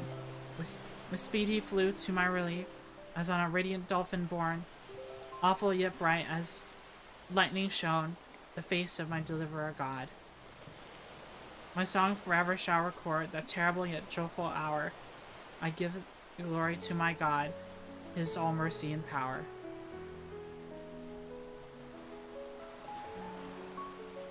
That was the prayer. Nearly all joined in singing his hymn, which swelled high above the howling of the storm. A brief pause ensued. The preacher slowly turned over the leaves of the Bible, and at last folded his hand upon the proper stage. Beloved shipmates, clinch the last verse of the first chapter of Jonah. The God had prepared a great fish to swallow up Jonah. Shipmates, this book contained only 4 chapters, 4 yarns, and one of the smallest strands is the mighty cable of the scriptures. Yet the depths of the soul does. Jonah's deep sea line sound. What a pregnant lesson to us is this prophet. What a noble thing that is canticle in this fish's belly. How billow-like and boisterously grand. We feel the flood surging over us. We sound with him to kelpy bottom of the waters, seaweed and all the slime of the seas about us. What is the lesson of the book Jonah teaches? Shipmates, it's a 2-strand lesson, a lesson to us all as sinful men, and a lesson to me as pilot of a living God, as sinful men, as is a lesson to us because of the story of sin, hard-heartedness, and suddenly awakened fears, the swift punishment, repentance prayers, and finally the deliverance and joy of Jonah. As with all sinners among them, the sins of the sons of Amittai was in the willful disobedience of the command of God. Never mind what that command was, or how conveyed, which he found a hard command, but all things that God have us are hard for us to do. Remember that, and hence he often commands us that endeavors to persuade. And if we obey God, we must disobey ourselves, and it is in this disobeying ourselves wherein the hardness of obeying God consists. With this sin of disobedience of him, Jonah still flouts at God, and seeks by and by seeking to flee from him, he thinks that a ship made by men will carry him into countries where God does not reign, but only the captains of this earth. He skulks about the wharves of Joppa, and seeks a ship that's bound for Tarshish. There lurks, perhaps, a hitherto unhidden meaning there. By all accounts, Tarshish could have been no other city than the modern Cadiz. That's the opinion of learned men. And where is Cadiz shipmates? Cadiz is in Spain, as far by water from Joppa as Jonah could have possibly sailed in those ancient days, where Atlantic was almost unknown sea, because Joppa, the modern Jaffa, shipmates is the most easterly coast of the Mediterranean, the Syrian. The Tarshish or Cadiz, more than 2,000 miles to the westward from that, just outside the Straits of Gibraltar. See ye not then, shipmates, that Jonah sought to flee worldwide from God, miserable man, almost contemptible, and worthy of all scorn, with slouchy hat and had guilty eye, skulking from his God, prowling among the shipping, like a vulgar burglar hastening across the seas, so disordered, self-condemning is his look. He had been policemen on those days. Jonah, on the mere suspicion of something wrong, had been arrested ere he touched the deck. How plainly he's a fugitive. No baggage, no hat box, valise or carpet bag. No friends accompany him to the wharf with their adieu. At last, after a much dodging search, he finds the Tarshish ship receiving the last items of her cargo, and he steps on board to see the captain in the cabin. All the sailors for the moment desist from hoisting the goods to mark the stranger's evil eye. Jonah sees this, but in vain he tries to look at all ease and confidence, and vain essays in his wretched smile. Strong intuitions of man assure the mariners he can be no innocent. In their gamesome but still serious ways, one whispers to the other, Jack, he's robbed a widow, or Joe, do you mark him? He's a bigamist, or Harry lad. I suggest he's the adulterer that broke out from old Gomorrah, or belike, one of the missing murderers from Saddam. Another runs to read the bill that struck the spile upon the wharf to which the ship is moored, offering 500 gold coins their apprehension of a particle and containing the description of this person. He reads and looks at Jonah from the bill, while all sympathetic shipmates now crowd round Jonah, prepared to lay their hands upon him. Frightened Jonah trembles and summons all boldness to his face, only looks so much more of a coward. He will not confess himself suspected, but itself strong suspicion that he makes the best of it, and when all the sailors find him not to be the man advertised, they let him pass, and he descends into the cabin. Sodom. Sorry. I misspoke. I'm sorry. Who's there? Cries the captain at his busy desk, hurriedly making out his papers for the customs. Who's there? Oh! How that harmless question mangles Jonah. For the instant he almost turns to flee again, but he rallies.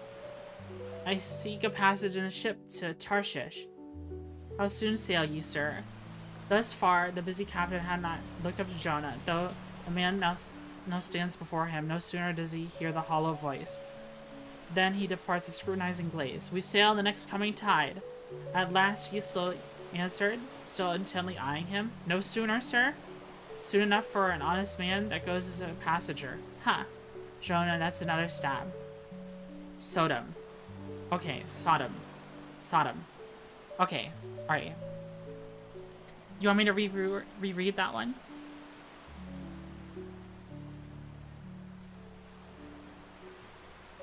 Where did it go? No, it's fine. Continue. Okay. That's another stab. So he calls away the captain from that scent. I'll sail with ye, he says. The passage money, how much is that? I'll pay now. For it's particularly written, shipmates, as if it were a thing to not be overlooked in his history, that he paid the fare thereof, ere the craft did sail, and taken with the context, this is full of meaning.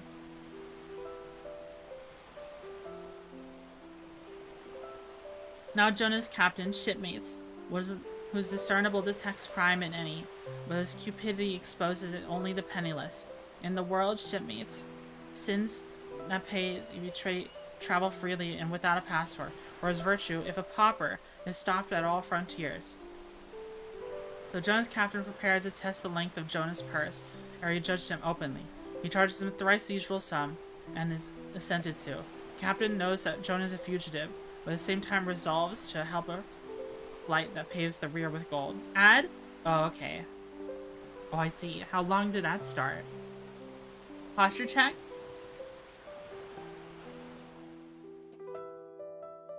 Big stretch. Big stretch, guys. Do you get sleepy? Are you feeling sleepy? I just popped my back. I gotta remember to eat something after this. I'm just wondering when the steel pipe comes in. I'm sitting up straight and now my webcam isn't tracking properly. Because every time I turn my webcam on, I'm shrimping. So when I sit up straight, it messes up. That's funny. Let me see if I can adjust it. Maybe that's better. I'm gonna go run to the restroom really quick. I'll be right back, guys. Be right back, guys.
Hello? I did wash my hands. I did wash my hands, Chica. How are you? How are you guys? Did you miss me? Oh, the desktop audio didn't cover over. There we go. You fucking didn't. Don't lie to the people. What? I did wash my hands. What do you mean? What do you mean? I did. You missed me? Aw. I missed y'all too. Rain noises are kind of loud. It's not rain. It's waves. In comparison to everything. Do you want me to turn it down? I can turn it down a little. How's that? It does go up and down. They sound fine. Rain, Atlantic Ocean, it's all the same. It's of water. Okay. Okay. So it's good on your end? That's good. Alright. Where were we?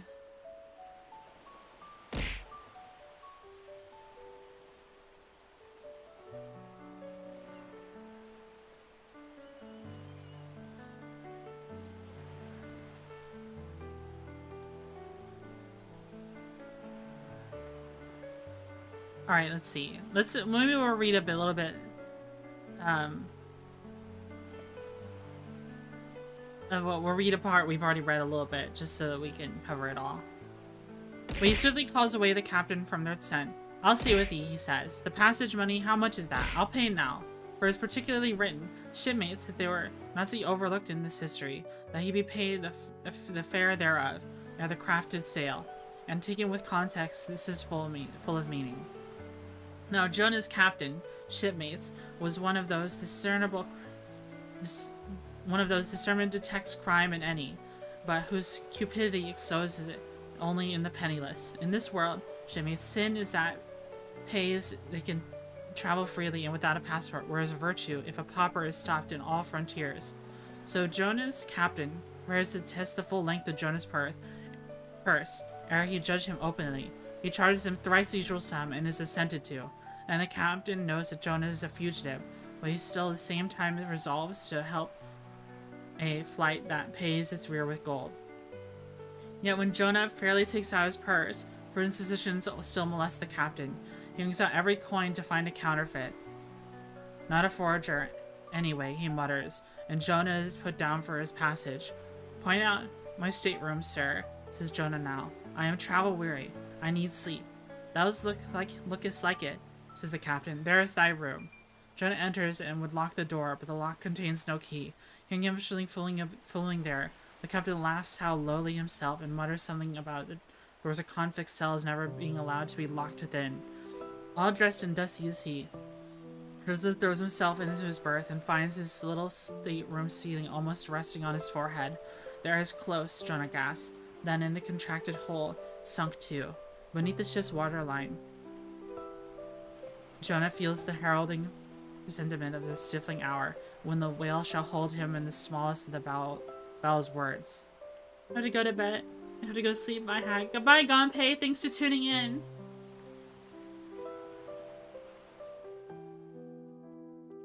Screwed out its axis against its side, a swinging lamp slightly oscillates in Jonah's room, and the ship, heeling over towards the wharf at the weight of the last bales received, the lamp flame and all, though in slight motion, still maintains a permanent obliquity with the reference to the room, though, in truth, infallibly straight itself is made obvious the false, lying levels among which it hung.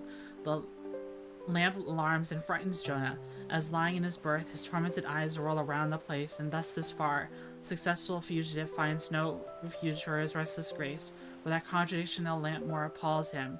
The floor, the ceiling, and the side, all awry. Oh, my consciousness hangs in me, he groans, straight upward, so it burns, but the chambers of my soul are all crookedness.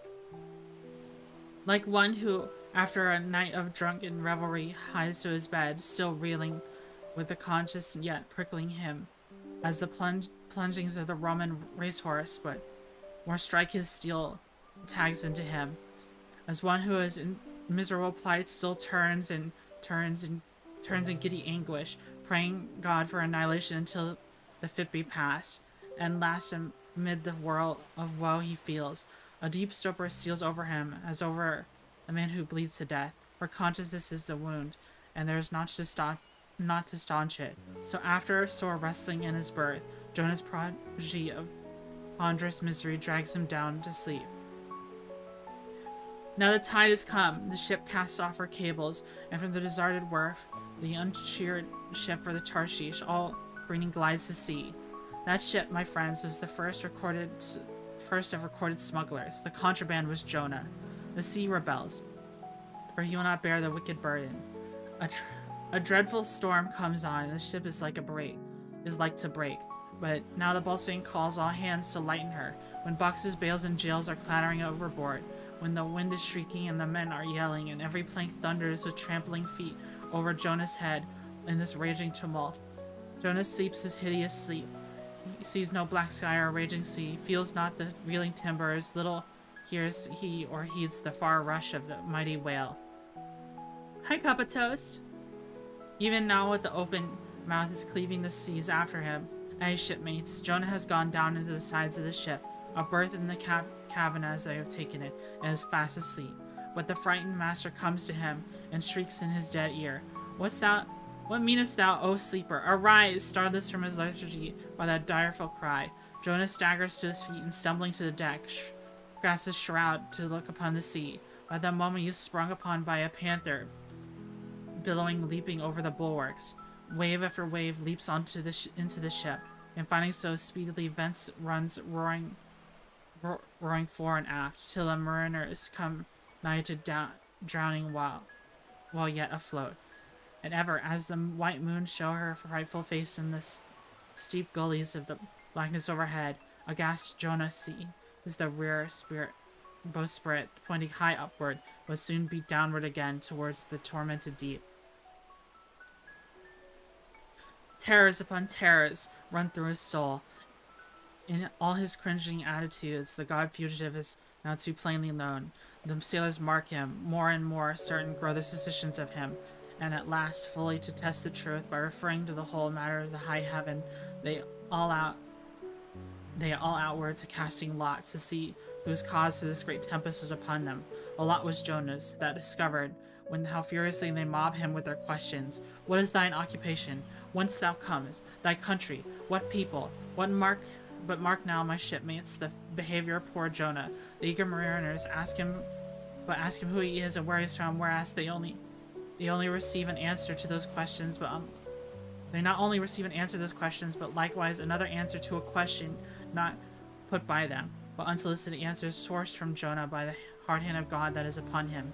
I am Hebrew, he cries, and I fear the Lord God of heaven, who hath made the sea and dry land.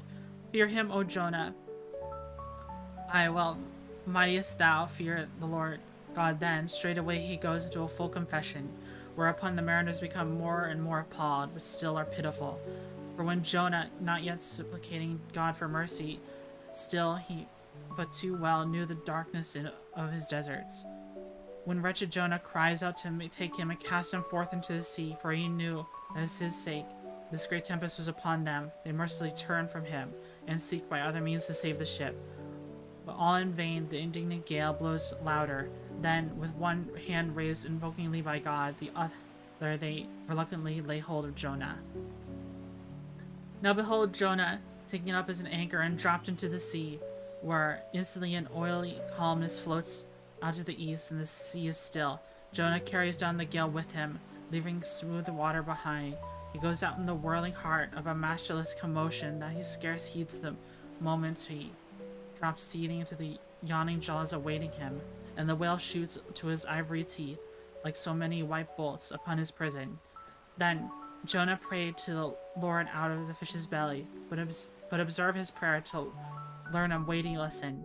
For sinful as he, Jonah does not weep and wail for direct deliverance.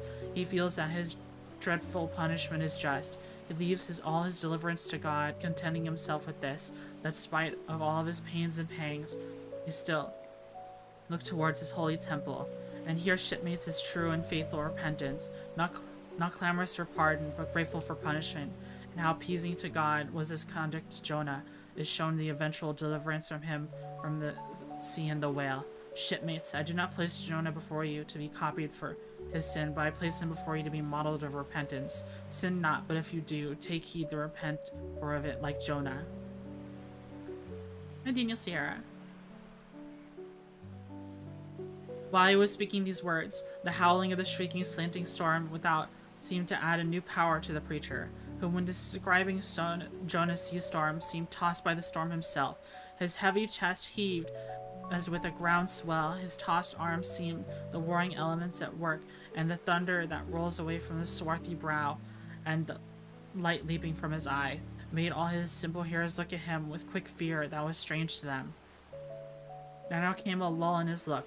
He silently turned over the leaves of the book once more, and at last, standing motionless with closed eyes for the moment, seemed communing with God and himself.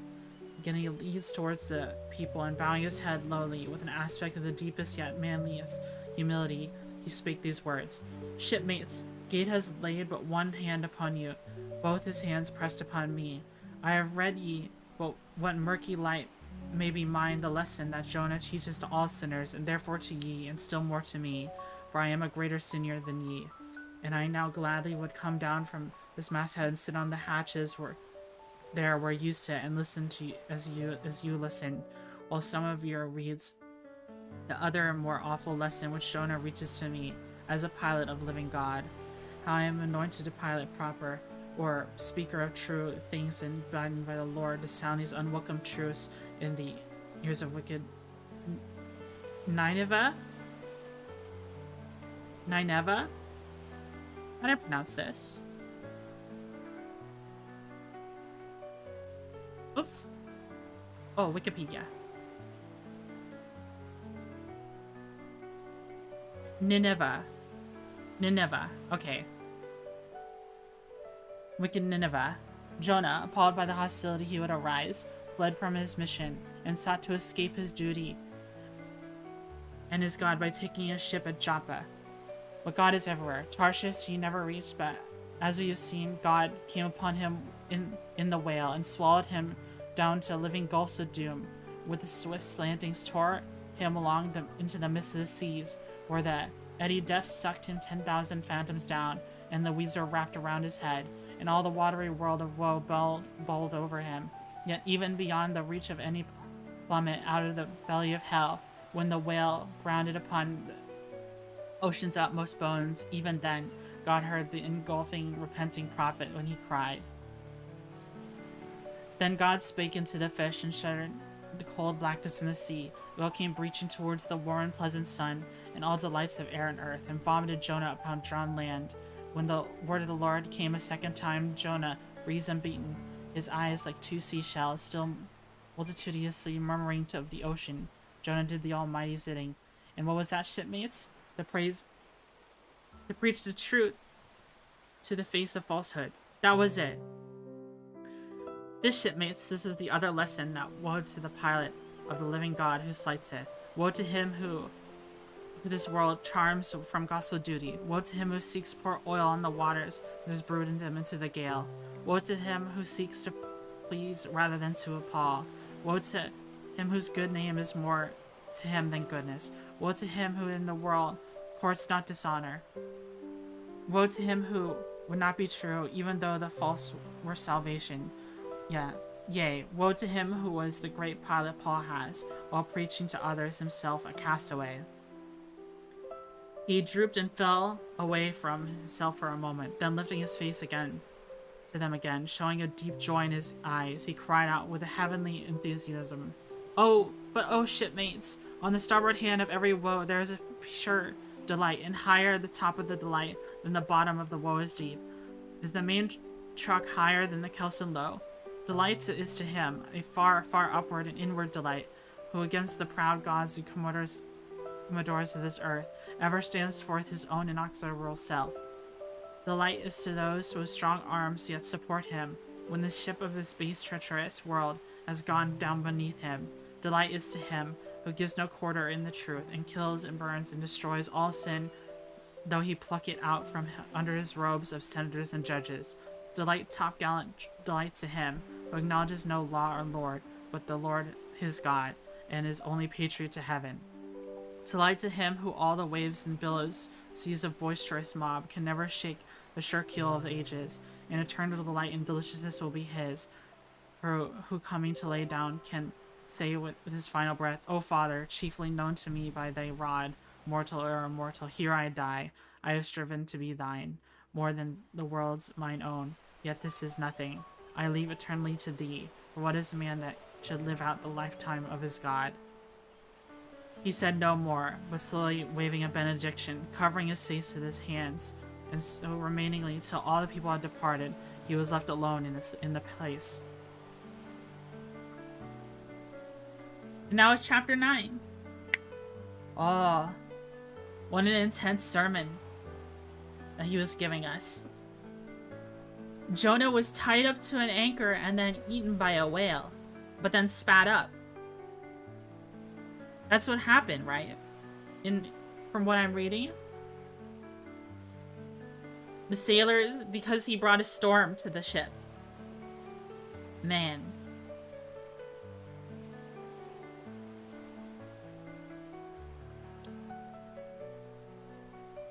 Jonah's gone, man. I'll be outside.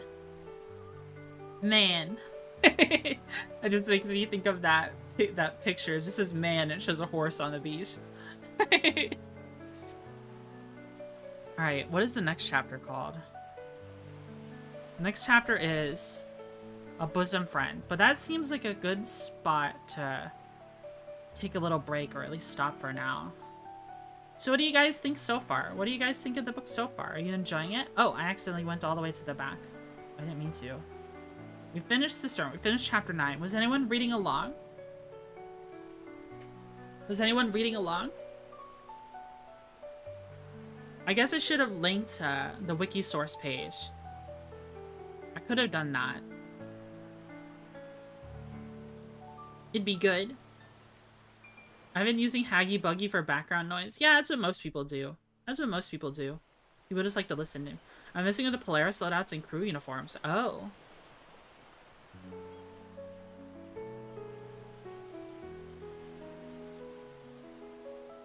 I'm having a good time. I hope you guys enjoy the book too. Oh, I just burped. I'm sorry. That was probably really gross. I'm gonna get a hardcover copy. Yeah, I'm just reading the one on the wiki source page because I know this is the most, I know for certain this is the public domain one. If I get like my own book, it might be slightly different, and it might be someone's like iteration of it, you know what I mean? Which might be copywritten. But this is the original Herman Melville version. As far as I'm concerned, this is the very first iteration of it. Apparently there are other versions of it. Other versions of this work. There's a UK edition and a US edition. And then there's a film adaptation. Maybe I should watch the film. The Sea Beast, 1926.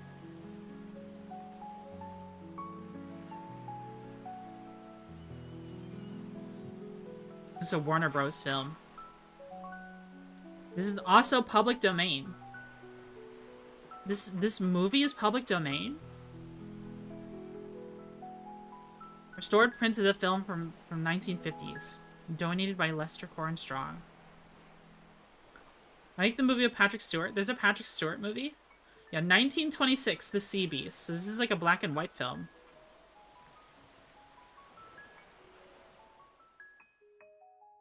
So we could watch this.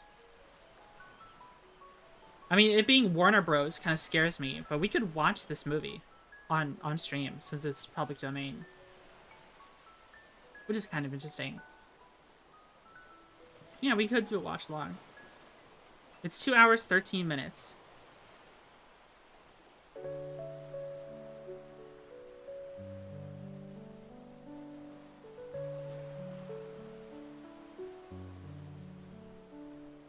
That'd be cool. That would be cool. But you said there's one with Patrick Stewart? Patrick Stewart. Moby Dick movie. TV miniseries. It's good. When did this come out?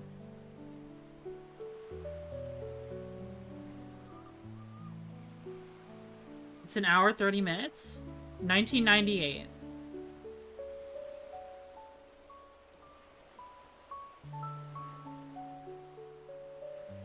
That seems interesting. I mean, it's got Patrick Stewart, of course it's good. I have to check this out as well. Let me bookmark this.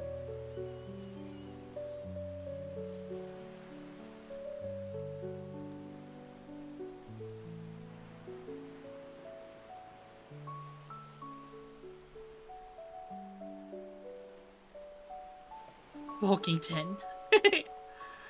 There's someone actually playing Bulkington. And there is someone playing Quake Pig. He's in 2 episodes. That seems like an interesting... Oh, it's got its own Wikipedia page. This seems like an interesting thing to watch. Number of episodes, 2.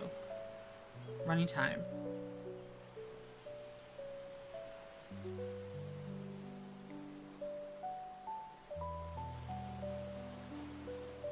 Television miniseries. I see. That's pretty interesting. I really wonder if those whale documentaries I saw I could watch with you guys. That would be cool to do. That would be cool to do. Let's read on Herman Melville. I don't really know. I'm not really familiar with any of his other work. American novelist, essayist, and poet. He wrote a lot of things, it looks like. Does he have his own page?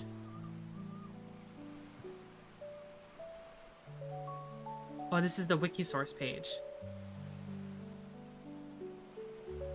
Herman Melville. American Renaissance period. Moby Dick, Taipei. A romanticized account of his experience in Polynesia.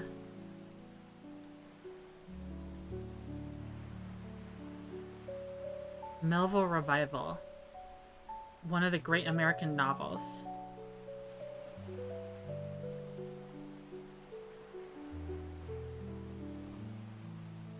Work as a school teacher. He alluded to that in the book as well. He said that he was a school teacher. And then he went out at sea. Years at sea. He spent 5 years at sea.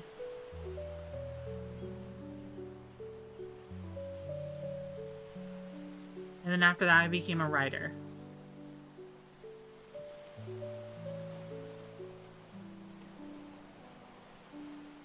That was a lot of fun. I do feel like I need to rest my voice though. Oh, we have another ad break. Sorry. I didn't realize.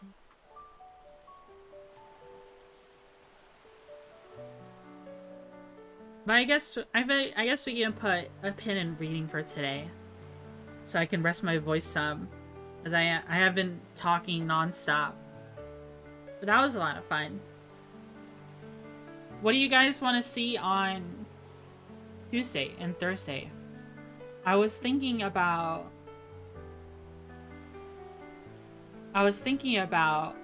doing Cooking Simulator on either Tuesday and Thursday, and also playing Farm Sim 25. Would you guys be interested in Farm Sim as a yap game? We didn't really yap today, and I don't feel like yapping after reading so much. You know what I mean? It might be interesting to have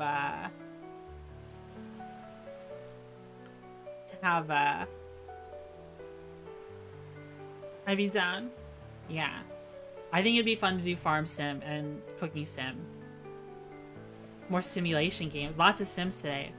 And then I'll see how this stream did. I'll check and see.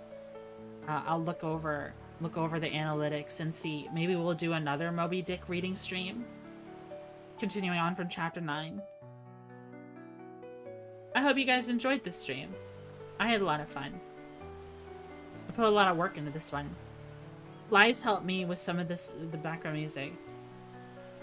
So now you won't finish games and now you won't finish books? Oh no. Did you beat Signalis? I couldn't catch the end of the last stream. No, I didn't. I didn't beat Signalis yet. I don't know when I'll stream Signalis again. I mean, if I don't finish book on Moby Dick on stream, it just means I read it. It just means I read it off stream. I still want to read it. I still want to read it myself. That's why I'm reading it on stream. If I didn't want to read it, I wouldn't be reading it with you guys. I want to read Moby Dick and I want to read Walden. I want to read both. It's just a matter of you guys want to be a part of it. It's a good book. It's dry, but it's good. Yeah, I heard that too. I heard Moby Dick is dry. I really enjoy, like I said, I enjoy the fluffiness of his writing. I enjoy, when I write things myself, I like describing things the way this goes. The same way like this. I haven't written in a long time, but I was helping someone else with their writing. And there was this point of conflict going on between two characters. And I can't help but have them, when you have these characters, when you want to paint a picture of them. You want to paint a picture of them to the reader. And the way I like to do that is I like to have caricatures. Like almost like a caricature of that character. Like certain things can't help but be imagined depending on what you have a character doing. There was literally a part in this person, in my friend's writing, where this character was dodging gunfire. And I can't help but imagine them as someone small. Because I don't imagine someone big dodging bullets. You know what I mean? So when it came to this big fight where they were grappling another person, I imagined this person as being very large in comparison. So I described the fight as the smaller character like riding a wild bull as they jumped onto their back and started choking them. It's kind of like that. I mean, mine's a bit more elementary. It's a lot more elementary, honestly. My description. It's like, you know, using that kind of like characterization like that. This is Herman Melville is very, very much so advanced. It's like there's so many references here. I can't keep up with them all. I still don't understand what he meant by when the holy man had his little Quebec. I'm not really sure what that means. I'm sure an English teacher somewhere could explain it better to me.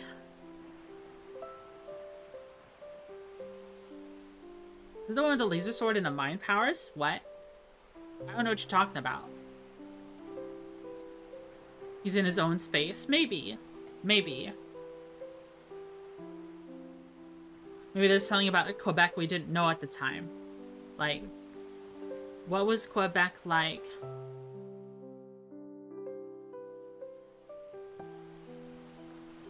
Quebec during 1850s.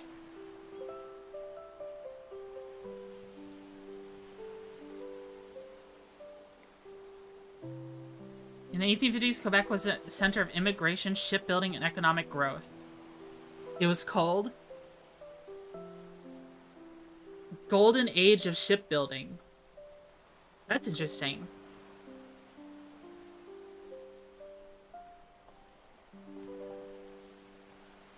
That's interesting to think about. It's called the Frozen North for a reason, yeah. Would you guys... We can look at whales, too. I learned about... I've been looking at Wikipedia pages for whales, just learning about them.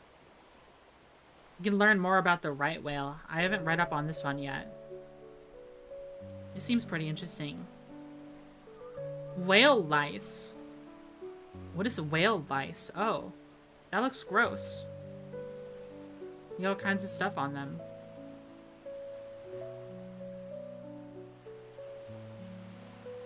That does seem pretty gross. Zooplankton. Are one of the tiny crustaceans called copepods. As well as krill. Pteropods. Something so big eating something so small.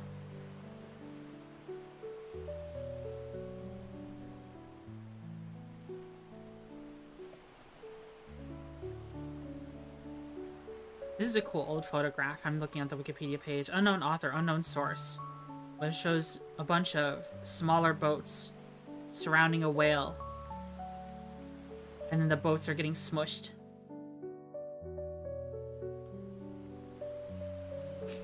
Alright. You guys want to just... Well, we're already in the just chatting category. I guess we're kind of... Yeah, I can't really yap anymore.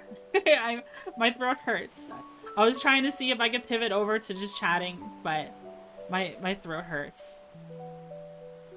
From all this yapping. From all this narration. Out-yapped, I know.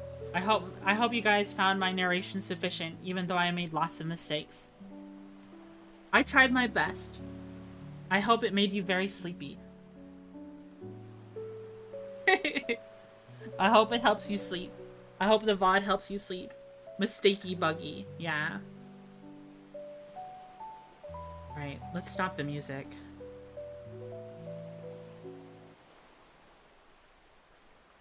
Maybe we should find someone to raid now. Oh, where did my tabs go? There it is. There it is. Who are we raiding? Who are we raiding today?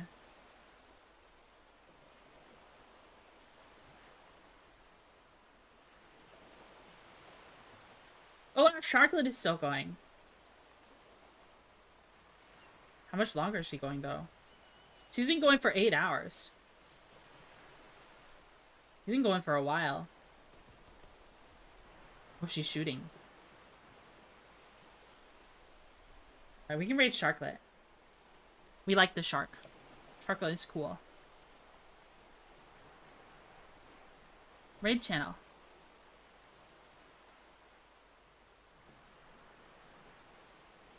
Start raid. Alright, everybody. Thanks so much for tuning in the stream. I hope you enjoyed this reading of Moby Dick. I hope you all are having a lovely Sunday. I'm gonna go rest my voice now and get something to eat. Take care, everyone. Have a nice night. Bye-bye.